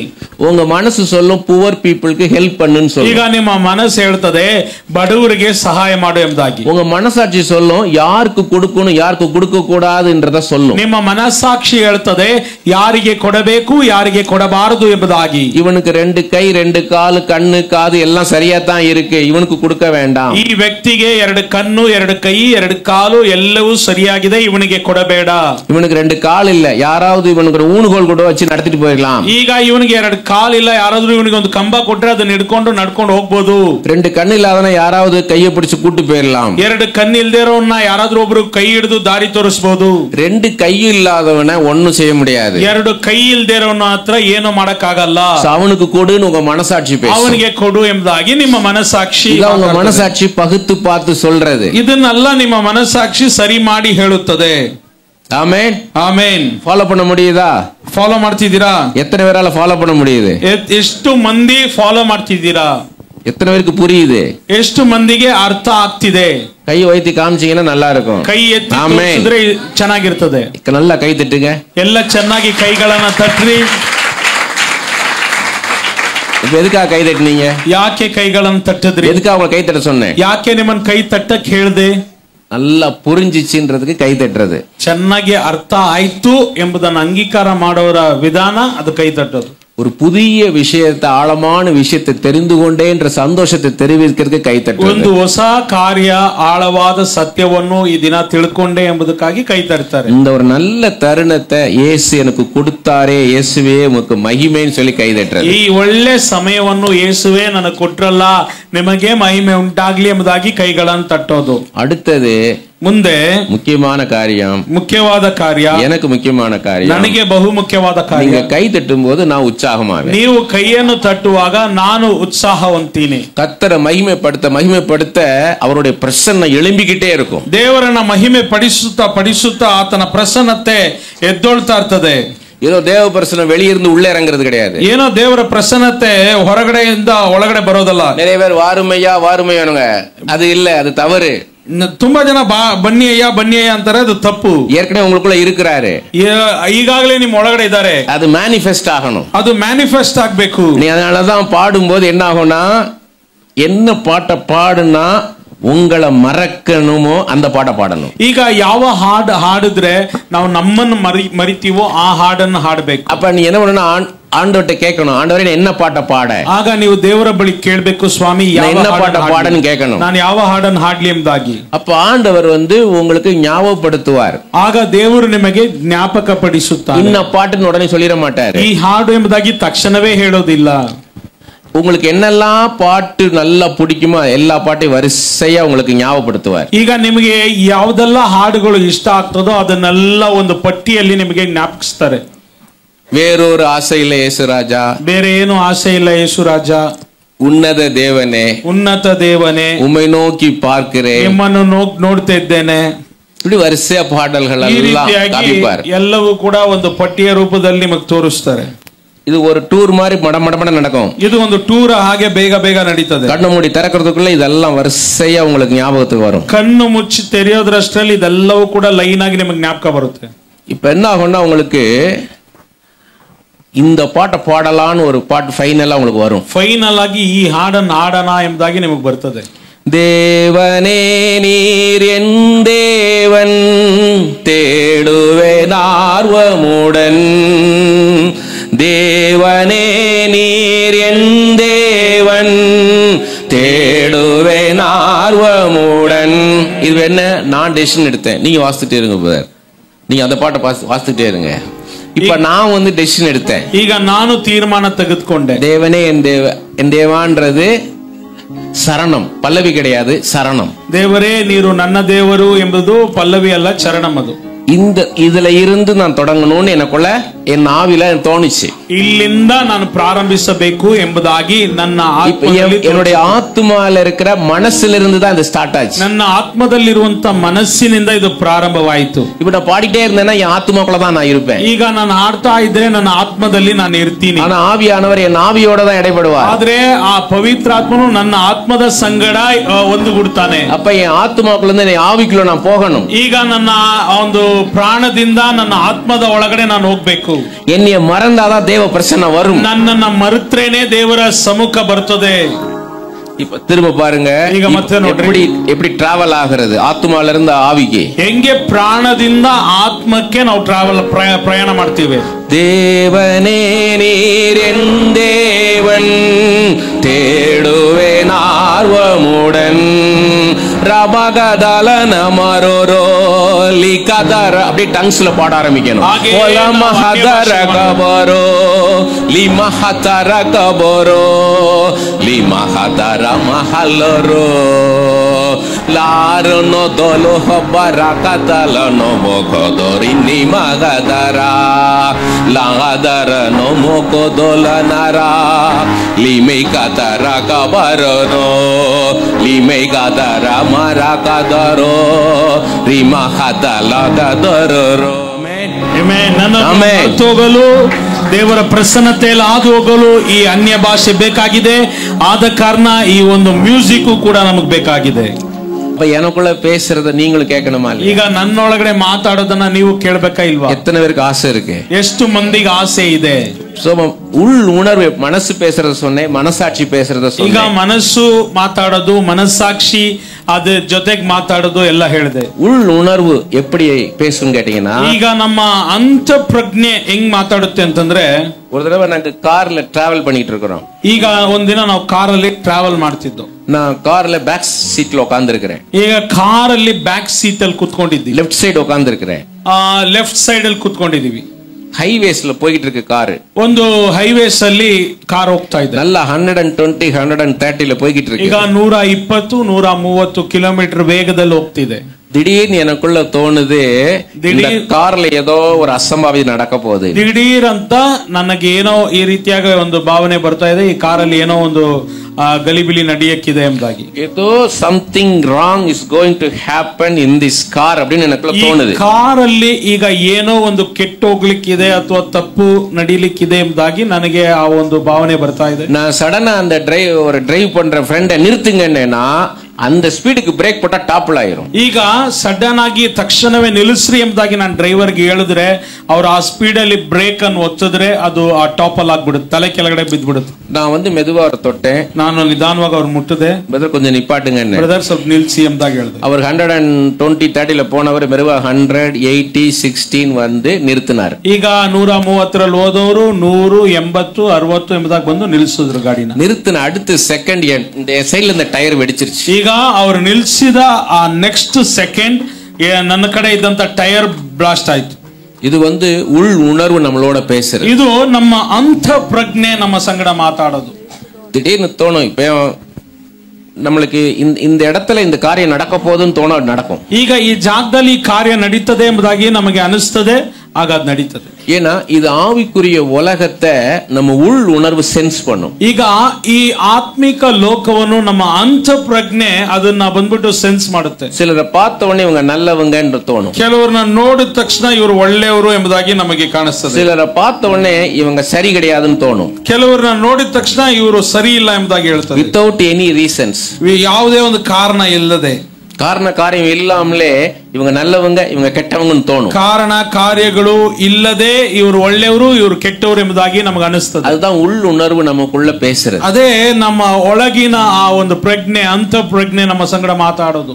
பரிசுத்த ஆவியானவர் அந்த உள் உணர்வு எடுத்து நம்மளோட பேசுவார். ಪರಿಶುದ್ಧ ಆತ್ಮನು ಆ ಅಂತಃಪ್ರಜ್ಞೆಯ ಸಂಗಡ ಮಾತನಾಡುತ್ತಾರೆ.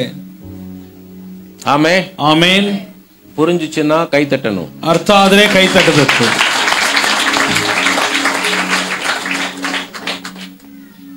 இப்ப எப்படின்னா, நம்ம மனசு பேசுறதையும் தாண்டி,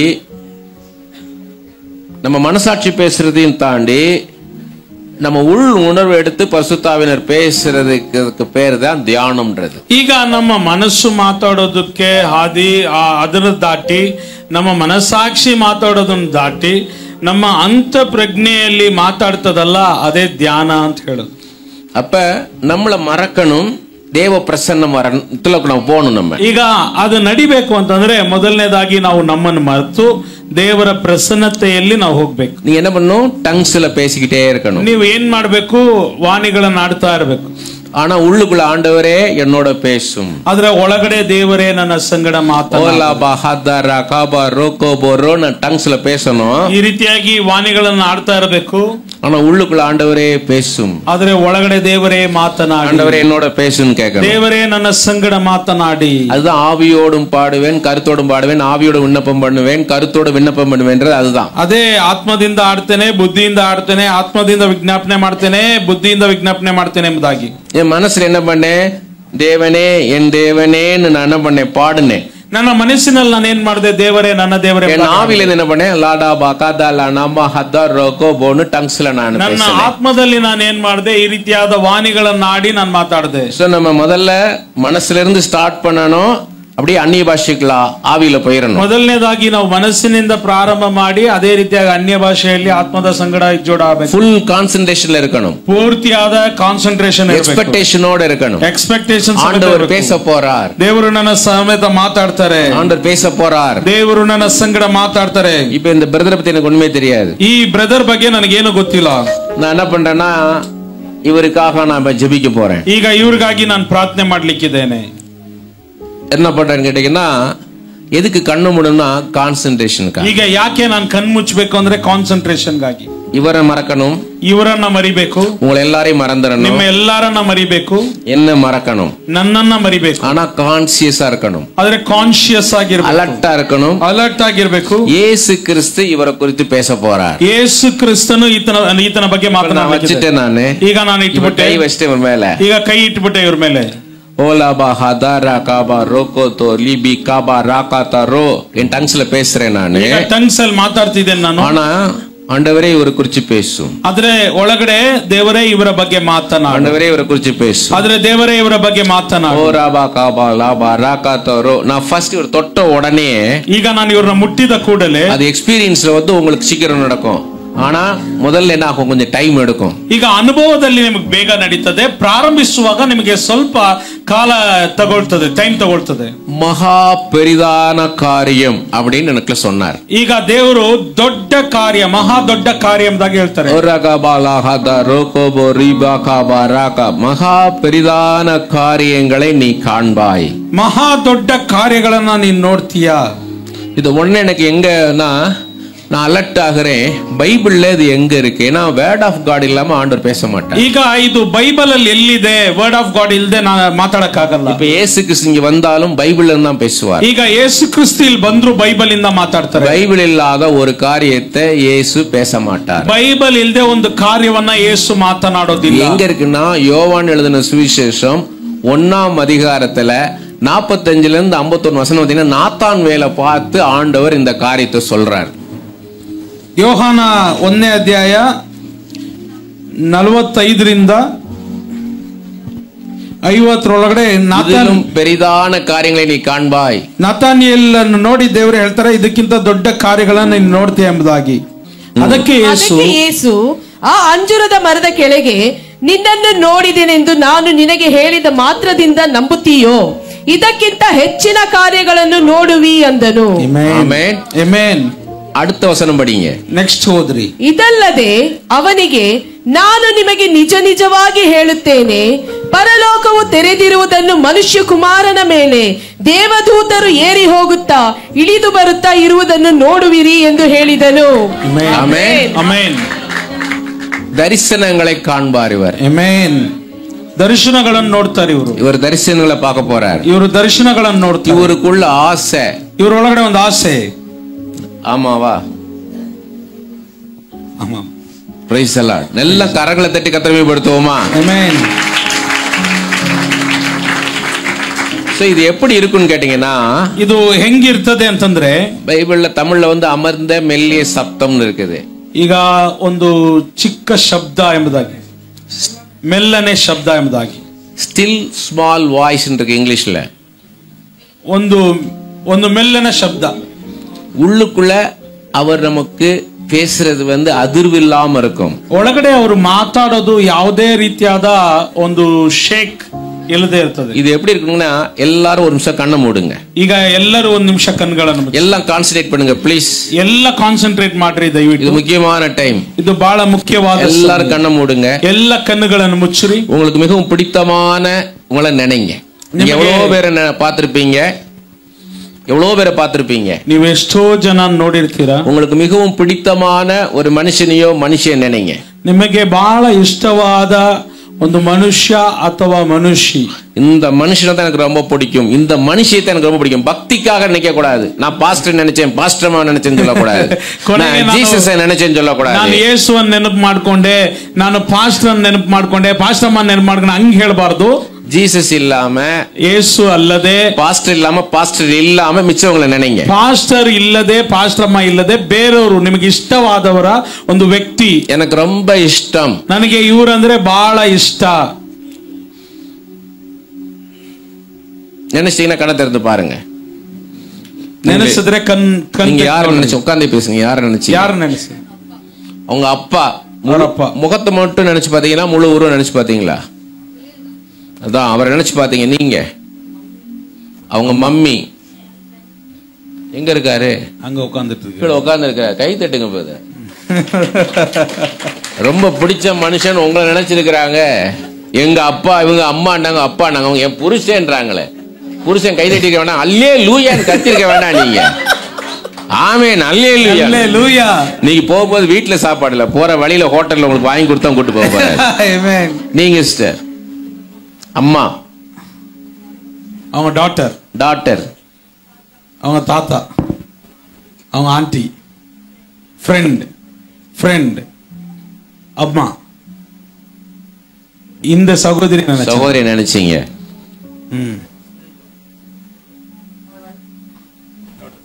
டாக்டர்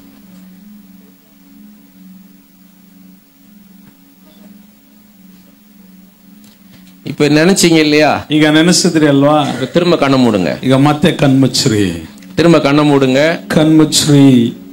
ஏன் அவங்கள ரொம்ப பிடிக்கும்? உங்க அப்பாவை பிடிக்கும் நீங்க, உங்க அம்மாவை பிடிக்கும் நீங்க, என் ஃப்ரெண்டு நீங்க, ನಿಮ್ಮ ಅಪ್ಪ ಅಮ್ಮ ಅಂತೆಲ್ಲ ಹೇಳಿದ್ರೆ ஏன் எதனால அவங்கள பிடிக்கும்?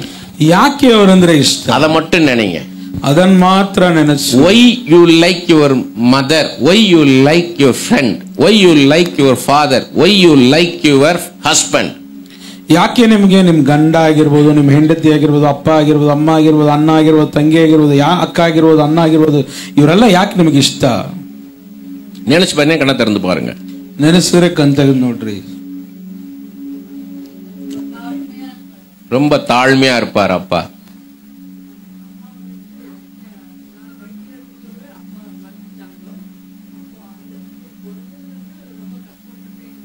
வளர்த்தாங்க. உங்க ஆவிக்குரிய விஷயத்துல ரொம்ப கவனமா பாத்துக்குவாரு. ரொம்ப நல்லா கவனிப்பாங்க. உங்க டாக்டர் ஏன் ரொம்ப பிடிக்கும்? அவங்க டாக்டர் தான் அவங்கள பாத்துக்கிறதுனால அவங்களுக்கு.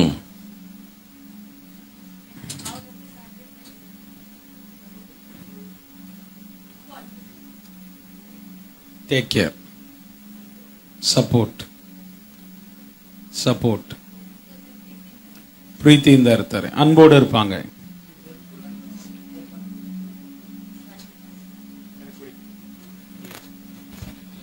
இதெல்லாம் சத்தமா கேட்டுச்சா உங்களுக்குள்ள? ಇದೆಲ್ಲ ಶಬ್ದವಾಗಿ ಕೇಳ್ತಾ ನಿಮ್ಗೆ? சத்தமா கேட்டுச்சா? ಶಬ್ದವಾಗಿ ಕೇಳ್ತಾ ನಿಮ್ಗೆ? கிசு கிசுன்னு கேட்டுச்சா? கிசு கிசு கிசுன்னு கேட்டுச்சா? ಏನೋ ಒಂದು ಚಿಕ್ಕ ಶಬ್ದ ಗುಡುಗುಟ್ಟೋ ತರ. என்ன ரொம்ப சாக்ரிஃபைஸ் பண்ணி பாத்துக்கிட்டாங்க. ನನ್ನನ್ನು ತುಂಬಾ ಸ್ಯಾಕ್ರಿಫೈಸ್ என் ஆவிக்குரிய காரியங்களை ரொம்ப பாத்துக்குவாங்க. அப்படியே பாத்தீங்க? என் ஆவிக்குரிய காரியங்களை எல்லாம் அவர் மிகவும் அக்கறையா இருப்பார். ನನ್ನ ಆತ್ಮಿಕ ಕಾರ್ಯಗಳು பிறந்ததிலிருந்து என் தாய் மிகவும் தியாகம் பண்ணி என்னை வளர்த்தாங்க. அப்படியே கேட்டீங்க? ದಿನದಿಂದ ನನ್ನ ತಾಯಿ ಬಹಳ ತ್ಯಾಗ ಮಾಡಿ ಬೆಳೆಸಿದ್ರು. நீங்க நினைச்சு பாத்தீங்கல்ல? ನೀವು ನೆನೆಸಿ ನೋಡಿದ್ರಲ್ಲ? இப்படித்தான் கர்த்தர் பேசுவார். ಹಿಂಗೆ ದೇವರು ಮಾತಾಡ್ತಾರೆ.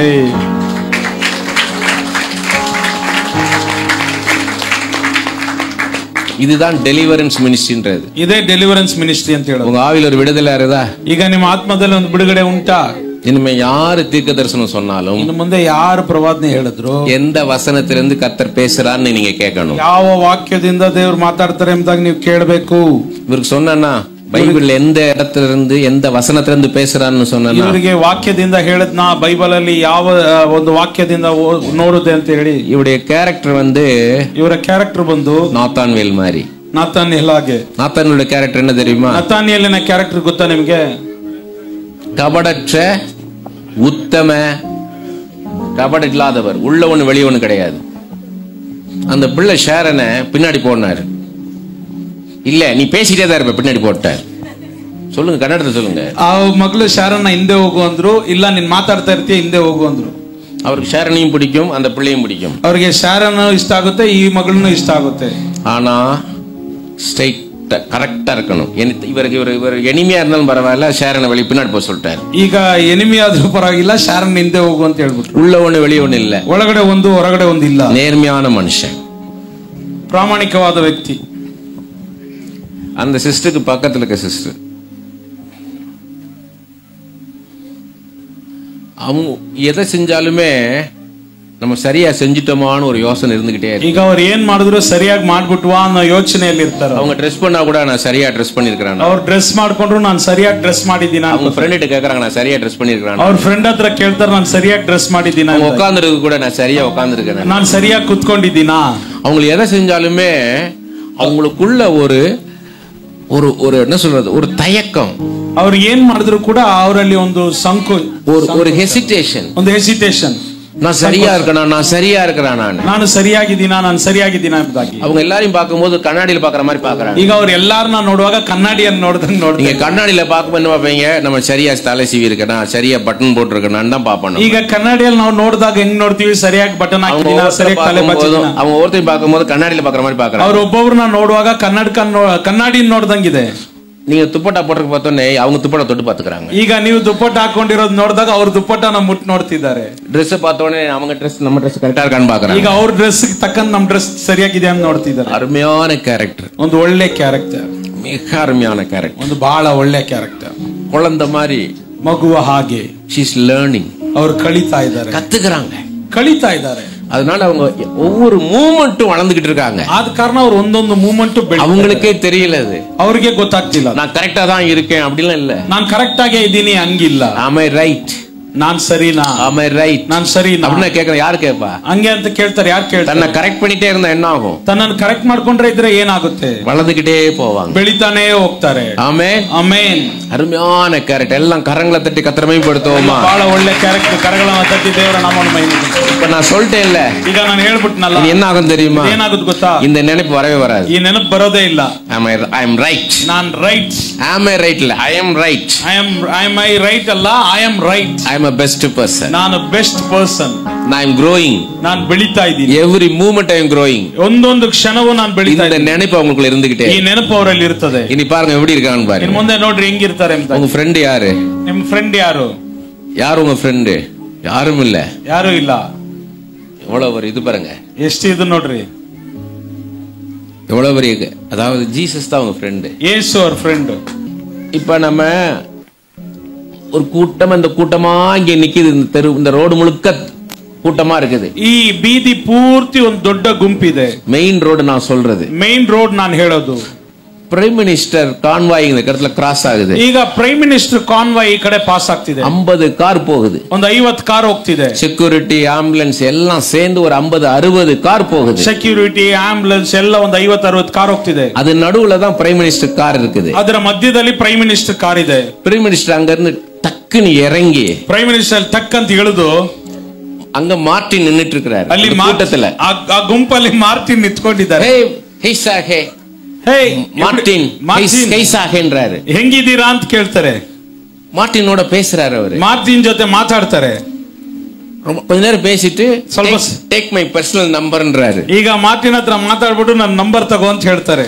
ஓ நம்பர் எனக்கு கொடுன்றாரு. ನಿನ್ನ ನಂಬರ್ ನನಗೆ ಕೊಡು ಅಂತಾರೆ. நம்பரை சேவ் பண்ணிக்கிறேன். ನಂಬರ್ ಸೇವ್ ಮಾಡ್ಕೋತಾರೆ. கிளம்பி போயிடுறாரு. ಹೊರಟು ಹೋಗ್ಬಿಡ್ತಾರೆ. ஒரு 10 நிமிஷம் மார்ட்டின் பேசிட்டு அவர் போயிட்டாரு. ಈಗ ಒಂದು 10 ನಿಮಿಷ ಮಾರ್ಟಿನ ಬಳಿ ಮಾತಾಡ್ಬಿಟ್ಟು ಹೋಗ್ಬಿಟ್ರು. நீங்களாம் அவர் என்ன பண்ணுவீங்க அடுத்தது? ನೀವೆಲ್ಲ ನೆಕ್ಸ್ಟ್ ಏನ್ ಮಾಡ್ತೀರಾ? ಅವ್ರನ್ನ என்ன பண்ணுவீங்க? நாங்க நம்பர் வாங்கிடுவோம். பூரா மார்ட்டின் வந்து ಪೂರ್ತಿ ಮಾರ್ಟಿನ ಬಳಿ ಬಂದು, பிரைம் மினிஸ்டர் எப்படி தெரியும்? ನಿಮಗೆ ಪ್ರೈಮ್ ಮಿನಿಸ್ಟರ್ ಹೆಂಗ್ ಗೊತ್ತು? கேப்பீங்களா மாட்டீங்களா? ಕೇಳ್ತೀರಾ ಇಲ್ವಾ? கேப்பீங்களா மாட்டீங்களா? ಕೇಳ್ತೀರಾ ಇಲ್ವಾ? உனக்கு என்ன, எனக்கு தெரியாது. அவர் வந்து என்கிட்ட பேசினாருன்னா, ஒரு பிரைம் மினிஸ்டரே வந்து மார்ட்டின் பேசுறதுக்கு இவ்வளவு பார்க்க சந்தோஷப்படுறா, இயேசு கிறிஸ்து ஒரு பிள்ளைகிட்ட பேசினாருன்னா, ಒಂದು ಪ್ರೈಮ್ ಮಿನಿಸ್ಟರ್ ಬಂದು ಒಬ್ಬ ವ್ಯಕ್ತಿ ಹತ್ರ ಮಾತಾಡಿದ್ರೆ ಎಷ್ಟು ಸಂತೋಷ ಅಂದ್ರೆ, ಯೇಸು ಸ್ವಾಮಿ ಆ ಮಗಳ ಹತ್ರ ಮಾತಾಡುವಾಗ ಎಷ್ಟು ಸಂತೋಷ. அந்த பிள்ளைகிட்ட எவ்வளவு முக்கியத்துவம் கொடுக்கிறார். ಆ ಮಗಳ ಮೇಲೆ ದೇವರು ಎಷ್ಟು ಆ ಪ್ರಾಮುಖ್ಯತೆ ಕೊಡ್ತಾರೆ. அந்த பிள்ளைக்கு எவ்வளவு சந்தோஷமா இருக்கும். ಆ ಮಗಳಿಗೆ ಎಷ್ಟು ಸಂತೋಷವಾಗಿರ್ತದೆ. ஆமென், ಆಮೇನ್. யார குறிச்சு ஆண்டவர் பேசுவார். ಈ ರೀತಿ ಯಾರ ಬಗ್ಗೆ ಬೇಕಾದರೂ ದೇವರು ಮಾತಾಡ್ತಾರೆ. யாரு தீர்க்கதரிசின்னு கேட்டீங்கன்னா, மத்தவங்களுக்காக ஜெபிக்கிறவங்க தான் தீர்க்கதரிசி. ಯಾರು ಪ್ರವಾದಿ ಅಂತಂದ್ರೆ ಇತರರಿಗಾಗಿ ಪ್ರಾರ್ಥಿಸುವವರೇ ಪ್ರವಾದಿಗಳು. நீங்க அந்த ஆண்டவருடைய சத்தத்தை கேட்ட அந்த மூமெண்டே you become a prophet. ನೀವು ದೇವರ ಶಬ್ದವನ್ನು ಕೇಳುವಂತ ಆ ಸಂದರ್ಭದಲ್ಲೇ ನೀವು ಒಬ್ಬ ಪ್ರವಾದಿ ಆಗ್ತೀರಾ. இயேசுதான் தீர்க்கதரிசி. ಯೇಸುನೇ ಆ ಪ್ರವಾದಿ. அவர் உங்களோட பேச ஆரம்பிச்சிட்டாருன்னா நீங்க ப்ராஃபட் ஆயிருவீங்க. ಅವರು ನಿಮ್ಮ ಸಂಗಡ ಮಾತಾಡಲು ಪ್ರಾರಂಭಿಸಿದ್ರೆ ನೀವು ಪ್ರವಾದಿ ಆಗ್ಬಿಡ್ತೀರಾ. நீங்க வீட்டிலேயே படிச்சு பாருங்க. ஆதியாகமம் 20ஆம் அதிகாரத்துல, ಆದಿಕಾಂಡದ ಪುಸ್ತಕ 20ನೇ ಅಧ್ಯಾಯ ನೀವು ಮನೆಗೆ ಹೋಗಿ ಓದ್ ನೋಡ್ರಿ. அபிமெலேக்கு ராஜா தூங்கிக்கிட்டு இருக்கிறார். ಅಬಿಮೆಲೇಕು ಎಂಬ ಅರಸನು ನಿದ್ರಿಸ್ತಿದ್ದಾನೆ. அவர் சொப்பனத்துல ஆண்டவர் அவரோட பேசுறார். ಆತನ ಕನಸಿನಲ್ಲಿ ದೇವರು ಆತನ ಸಂಗಡ ಮಾತನಾಡುತ್ತಿದ್ದಾರೆ. அவர் சொல்றாரு, நீ ஆபிரகாம் வந்து அவளுடைய மனைவி சாராள நீ எடுத்துக்கொண்டது பத்தி சொல்றாரு. ಈಗ ಅಬ್ರಹಾಮನ ಹೆಂಡತಿಯಾದಂತ ಸಾರಲ್ನ ನೀನು ಇಲ್ಲಿ ಕರ್ಕೊಂಡ್ಬಂದು ಇಟ್ಕೊಂಡಿರೋದ್ರ ಬಗ್ಗೆ ದೇವರು ಆ ಕನಸಿನಲ್ಲಿ ಮಾತಾಡ್ತಿರಾವೆ. மனைவின்னு தெரிஞ்சிருக்கல, சகோதரின்னு சொன்னதுனால தான் நீ அவளை நீ மனைவி ஆக்கலான்னு கொண்டாந்துருக்கிற. ಅಭಿಮೆಲೆಕನು ಅಬ್ರಹಾಮನ ಹೆಂಡತಿ ಎಂಬುದನ್ನು ತಿಳಿಲಿಲ್ಲ. ಅವನು ಆಕೆ ಅವನ ಸಹೋದರಿ ಎಂಬುದಾಗಿ ತಿಳಿದು ಆಕೆಯನ್ನು ಕರ್ಕೊಂಡ್ಬಂದು ಇಟ್ಕೊಂಡಿದ್ದಾನೆ. ಉತ್ತಮ ಹೃದಯತೋಡ செஞ்ச ಅವನು ನೀನು ಒಳ್ಳೆಯ ಹೃದಯದಲ್ಲಿ ಅದನ್ನ ಮಾಡಿದೆ. நீ அவளை அனுப்பிச்சிரு, ನೀನು ಅವಳನ್ನ ಕಳಿಸು. அவன் தீர்க்கதரிசி, ಅವನೊಬ್ಬ ಪ್ರವಾದಿ, அவன் உனக்காக ஜெபிப்பான், ಅವನು ನಿನಗಾಗಿ ಪ್ರಾರ್ಥಿಸುತ್ತಾನೆ. சோ மத்தவங்களுக்காக ஜெபிக்கிறவங்க தான் தீர்க்கதரிசியாக. ಬೇರೆಯವರಿಗಾಗಿ ಪ್ರಾರ್ಥಿಸುವವರೇ ಪ್ರವಾದಿಗಳಾಗ್ತಾರೆ. இப்ப இயேசு கிறிஸ்து என்ன பண்ணிட்டு இருக்கிறார்? ಈಗ ಯೇಸು ಸ್ವಾಮಿ ಏನ್ ಮಾಡ್ತಿದ್ದಾರೆ? பரலோகத்துல என்ன பண்ணிட்டு இருக்கிறார்? ಪರಲೋಕದಲ್ಲಿ ಏನನ್ನ ಮಾಡುತ್ತಿದ್ದಾರೆ? நமக்காக பரிந்து பேசிட்டு இருக்கிறார். ನಮಗೋಸ್ಕರ ತಂದೆಯ ಬಳಿ ಮೊರೆ ಇಟ್ಟು ಪ್ರಾರ್ಥಿಸುತ್ತಿದ್ದಾರೆ. அந்த ஆவி உங்களுக்குள்ள இருந்தா நீங்க மத்தவங்களுக்காக பரிந்து பேசணும். ಅಭಿಷೇಕ ನಿಮ್ಮಲ್ಲಿದ್ರೆ ನೀವು ಬೇರೆಯವರಿಗಾಗಿನೂ ಕೂಡ ಅವರ ಪರವಾಗಿ ಮಾತಾಡ್ತೀರಾ. அதனால மத்தவங்களுக்காக ஜெபிக்கணும். நீங்க ಆದ ಕಾರಣ ನೀವು ಬೇರೆಯವರಿಗಾಗಿ ಪ್ರಾರ್ಥಿಸಬೇಕು.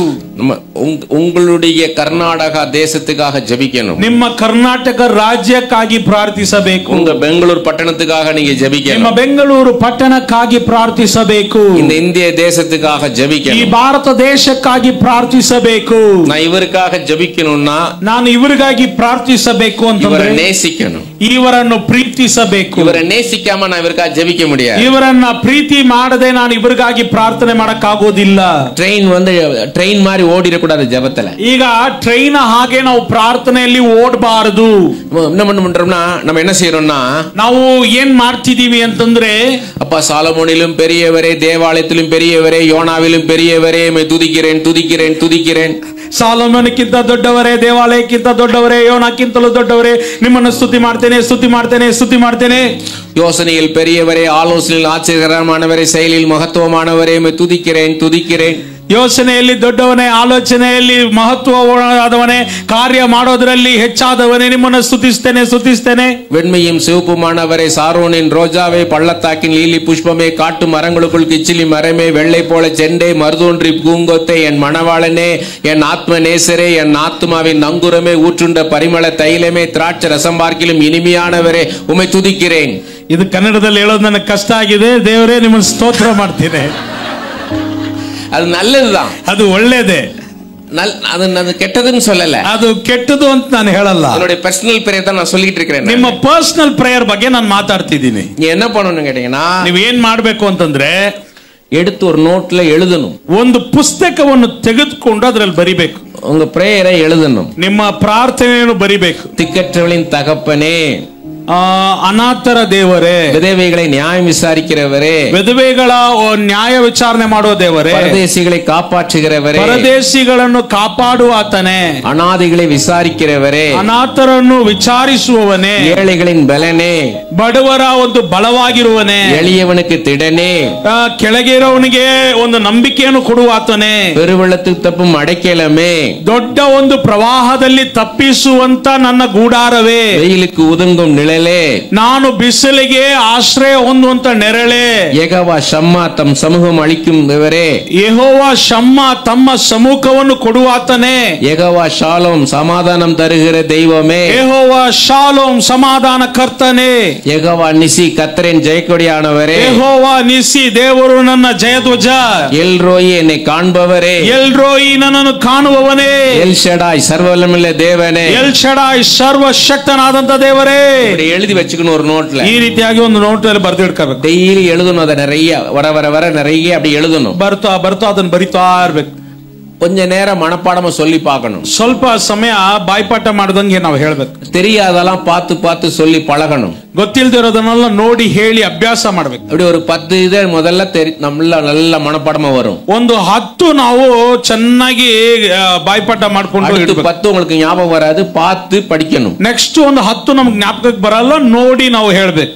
இப்படி நீங்க ஒரு வாரம் 10 நாள் பண்ணீங்கன்னா அதுக்கப்புறம் இதே மாதிரி வர ಈ ರೀತಿಯಾಗಿ ಒಂದು ವಾರ 10 ದಿನ ನೀವು ಮಾಡಿದ್ರೆ ಇದನ್ನ ಹಂಗೇ ಅಭ್ಯಾಸ ಆಗ್ಬಿಡುತ್ತೆ. இருட்டுல உட்கார்ந்து சொல்லி பழகணும். ಕತ್ತಲೆಯಲ್ಲಿ ಕುತ್ಕೊಂಡು ಇದನ್ನ ಹೇಳಿ ಅಭ್ಯಾಸ ಮಾಡ್ಬೇಕು. Amen amen. இப்படி பழகுன பிறகு என்ன பண்ணணும்னா, ಹಂಗೆ ನಾವು ಅಭ್ಯಾಸ ಮಾಡಿದ ನಂತರ ಏನ್ ಮಾಡ್ಬೇಕು ನಮ್ಮ ಆವಿಯ ಅಣಲ್ ಮೂಟ್ರದು. ಇದು ಏನು ಅಂತಂದ್ರೆ ನಮ್ಮ ಒಂದು ಆತ್ಮವನ್ನು ಬಿಸಿ ಮೂಡಿಸೋದಕ್ಕಾಗಿ. ಅಣಲ್ನ ಎಣ್ಣೆ, ಆವಿಲ ಅಣಲ್ನ ಎಣ್ಣೆ. ಆತ್ಮದಲ್ಲಿ ಬಿಸಿ ಮೂಡಿಸೋದಂದ್ರೆ ಏನು? ஆவியில அனல் என்ன? ஆத்மದಲ್ಲಿ ಬಿಸಿ ಮೂಡಿಸೋದಂದ್ರೆ ಏನು?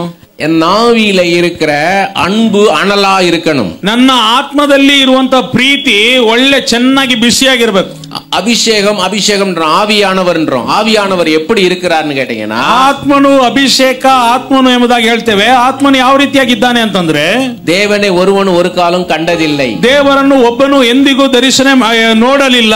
தேவன் அன்பாக இருக்கிறார். 1 யோவான் 4 அதிகாரம் 8, 16 2 வசனத்திலும் பார்க்கிறோம். 1 ಯೋಹಾನ 4ನೇ ಅಧ್ಯಾಯ 8, 16 2 ವಾಕ್ಯದಲ್ಲೂ ನಾವು ನೋಡ್ತೇವೆ ದೇವರು ಪ್ರೀತಿ ಸ್ವರೂಪನಾಗಿದ್ದಾನೆ. 2000 வருஷத்துக்கு முன்னால இயேசு கிறிஸ்துவாக மாம்சத்திலே இருந்தார், அன்பாக இருந்தார். 2000 ವರ್ಷದ ಹಿಂದೆ ಯೇಸು ಕ್ರಿಸ್ತನು ನರಾವತಾರದಲ್ಲಿ ಪ್ರೀತಿ ಉಳ್ಳವನಾಗಿದ್ದನು. இப்ப பரிசுத்த ஆவியானவராக அன்பாக இருக்கிறார். ಈಗ ಪವಿತ್ರಾತ್ಮನಾಗಿ ಅದೇ ಪ್ರೀತಿಯಿಂದ ಇದ್ದಾನೆ. அதான் ரோமர் 5ஆம் அதிகாரம் 5வது வசனத்துல பார்த்தோம். பரிசுத்த ஆவியானவராகிய தேவ அன்பு என் இருதயத்திலே ஊற்றப்பட்டிருக்கிறது. ಆಮೆನ್. ಪವಿತ್ರಾತ್ಮನು ಪ್ರೀತಿಯ ರಸವಾಗಿ ನನ್ನ ಹೃದಯದಲ್ಲಿ ಸುರಿಸಲ್ಪಟ್ಟಿದ್ದಾನೆ ಎಂಬುದಾಗಿ ರೋಮಾಪುರದವರಿಗೆ ಬರೆದಂತ ಪತ್ರಿಕೆ 5:5 ನಾವು ನೋಡ್ತೇವೆ. அந்த அன்பின் அளவுதான் உங்க அபிஷேகத்தின் அளவு. ಆ ಪ್ರೀತಿಯ ಅಳತೆಯೇ ನಿಮ್ಮ ಅಭಿಷೇಕದ ಅಳತೆಯಾಗಿದೆ. மார்ட்டின் நல்ல மியூசிக் வாசிக்கிறதுனால மார்ட்டினை நான் அதிகமா நேசிச்சிட்டு, ಮಾರ್ಟಿನು ಚೆನ್ನಾಗಿ ವಾದ್ಯ ನುಡಿಸೋದ್ರಿಂದ ಮಾರ್ಟಿನನ್ನು ಹೆಚ್ಚಾಗಿ ನಾನು ಪ್ರೀತಿ ಮಾಡಿಬಿಟ್ಟು, பாட்டு பாடின பாலு பிரதரை நான் செகண்டா நேசிச்சேன்னா அது சரியான அன்பு கிடையாது. ಹಾಡಾಡಿದ ಬಾಲು ಬ್ರದರ್ ಅನ್ನು ನಾನು ಎರಡನೇದಾಗಿ ಪ್ರೀತಿ ಮಾಡಿದ್ರೆ ಆ ಪ್ರೀತಿ ಸರಿಯಾದದ್ದಲ್ಲ. இவ்வளவு டேலண்ட் இருக்கிற மார்ட்டினையும் நான் பாட்டு பாடுற பாலுவையும் ஒரೇ மாதிரி நேசிக்கணும். ಇಷ್ಟು ತಲಾಂತಗಳು ತುಂಬಿದ ಮಾರ್ಟಿನನ್ನು ಮತ್ತು ಹಾಡಾಡುವಂತ ಬಾಲುವನ್ನು ನಾನು ಒಂದೇ ತರ ಪ್ರೀತಿಯಿಂದ ನೋಡಬೇಕು. பாஸ்டரா இருக்காருன்னு பாஸ்டரை அதிகமாக நேசிச்சுட்டு, நான் இவர் டிரான்ஸ்லேட்டர் தானே ஒரு லெவல் டவுன் ஆகட்ட அன்பு கூர்ந்தேன்னா என் அன்பு சரியான அன்பு கிடையாது. ಪಾಸ್ಟರ್ ಆಗಿದ್ದಾರೆ ಅಂತ ಹೇಳಿ ಅವರ ಮೇಲೆ ಹೆಚ್ಚಿನ ಪ್ರೀತಿಯು, ಈತ ಭಾಷಾಂತರ ಮಾಡುವನು ಎಂಬುದಾಗಿ ಈತನ ಮೇಲೆ ಕಡಿಮೆಯ ಪ್ರೀತಿಯು ತೋರಿಸಿದ್ರೆ ಅದು ಸರಿಯಾದ ಪ್ರೀತಿ ಅಲ್ಲ. ಪಾರ್ಶಿಯಾಲಿಟಿ இருக்கக்கூடாது, ಪಾರ್ಶಿಯಾಲಿಟಿ ಇರಬಾರದು. ಎಲ್ಲರೂ ಯೇಸು போல நேசிக்கணும். ಎಲ್ಲರೂ ಭೇದ ಭಾವ ಇಲ್ಲದೆ ಯೇಸುವ ಹಾಗೆ ಪ್ರೀತಿಸಬೇಕು. ಯೇಸು எப்படி நேசிப்பாரோ அதே மாதிரி நேசிக்கணும். ಯೇಸು ಯಾವ ರೀತಿ ಪ್ರೀತಿಸುತ್ತಾನೋ ಅದೇ ರೀತಿಯಾಗಿ ನಾವು ಪ್ರೀತಿ ಮಾಡಬೇಕು. இந்த உலகத்துல ரெண்டே குரூப் தான் இருக்குது. ಈ ಲೋಕದಲ್ಲಿ ಎರಡೇ ಗುಂಪುಗಳಿದೆ. ஆண் என்றும் பெண் என்றும் கிடையாது. ಗಂಡು ಎಂಬುದಾಗಿ ಹೆಣ್ಣು ಎಂಬುದಾಗಿಲ್ಲ. கிரேக்கன் என்றும் யூதன் என்றும் கிடையாது. ಗ್ರೇಕನ್ ಎಂಬುದಾಗಿ ಯಹೂದ್ಯನ್ ಎಂಬುದಾಗಿಲ್ಲ. விருத்த சேதனம் கிடையாது, விருத்த சேதனம் இல்லாதவன் கிடையாது. ಸುನ್ನತಿ ಮಾಡಿದವನು ಎಂಬುದಾಗಿಲ್ಲ, ಸುನ್ನತಿ ಮಾಡಿಸಿಕೊಳ್ಳದವನು ಎಂಬುದಾಗಿಲ್ಲ. ஒரு கூட்ட இயேசು அறிந்தவர்கள், ஒரு கூட்ட இயேசு அறியாதவர்கள். ಒಂದು ಗುಂಪು ಯೇಸುವನ್ನು ತಿಳಿದವರು, ಇನ್ನೊಂದು ಗುಂಪು ಯೇಸುವನ್ನು ತಿಳಿದೇ ಇರೋರು. இவங்க இயேசுவை பத்தி அவங்க சொல்லணும். ಇವರು ಯೇಸುವ ಬಗ್ಗೆ ಅವರ ಹತ್ರ ಹೇಳಬೇಕು. எல்லாம் அழுது சொல்லுங்க, ಎಲ್ಲ ಹೇಳ್ರಿ, நான் இயேசுவை பத்தி சொல்லணும் ஐயா. ನಾನು ಯೇಸುವಿನ ಬಗ್ಗೆ ಹೇಳಬೇಕು ಸ್ವಾಮಿ. இயேசுவின் அன்பை நான் வெளிப்படுத்தணும். ಯೇಸುವಿನ ಸ್ನೇಹಿತನಾಗಿ ನಾನು ಪ್ರಕಟಿಸಲ್ಪಡಬೇಕು. என்னை எடுத்து பயன்படுத்தும், ನನ್ನನ್ನು ತೆಗೆದು ಉಪಯೋಗಿಸು. ಆಮೆನ್. ಕರಗಳ ತಿರುಗಿ ತಮೆ ಬರ್ತೋಮಾ. ಆಮೆನ್. ಕರಗಳನ್ನು ತಟ್ಟಿ ದೇವರ ನಾಮವನ್ನು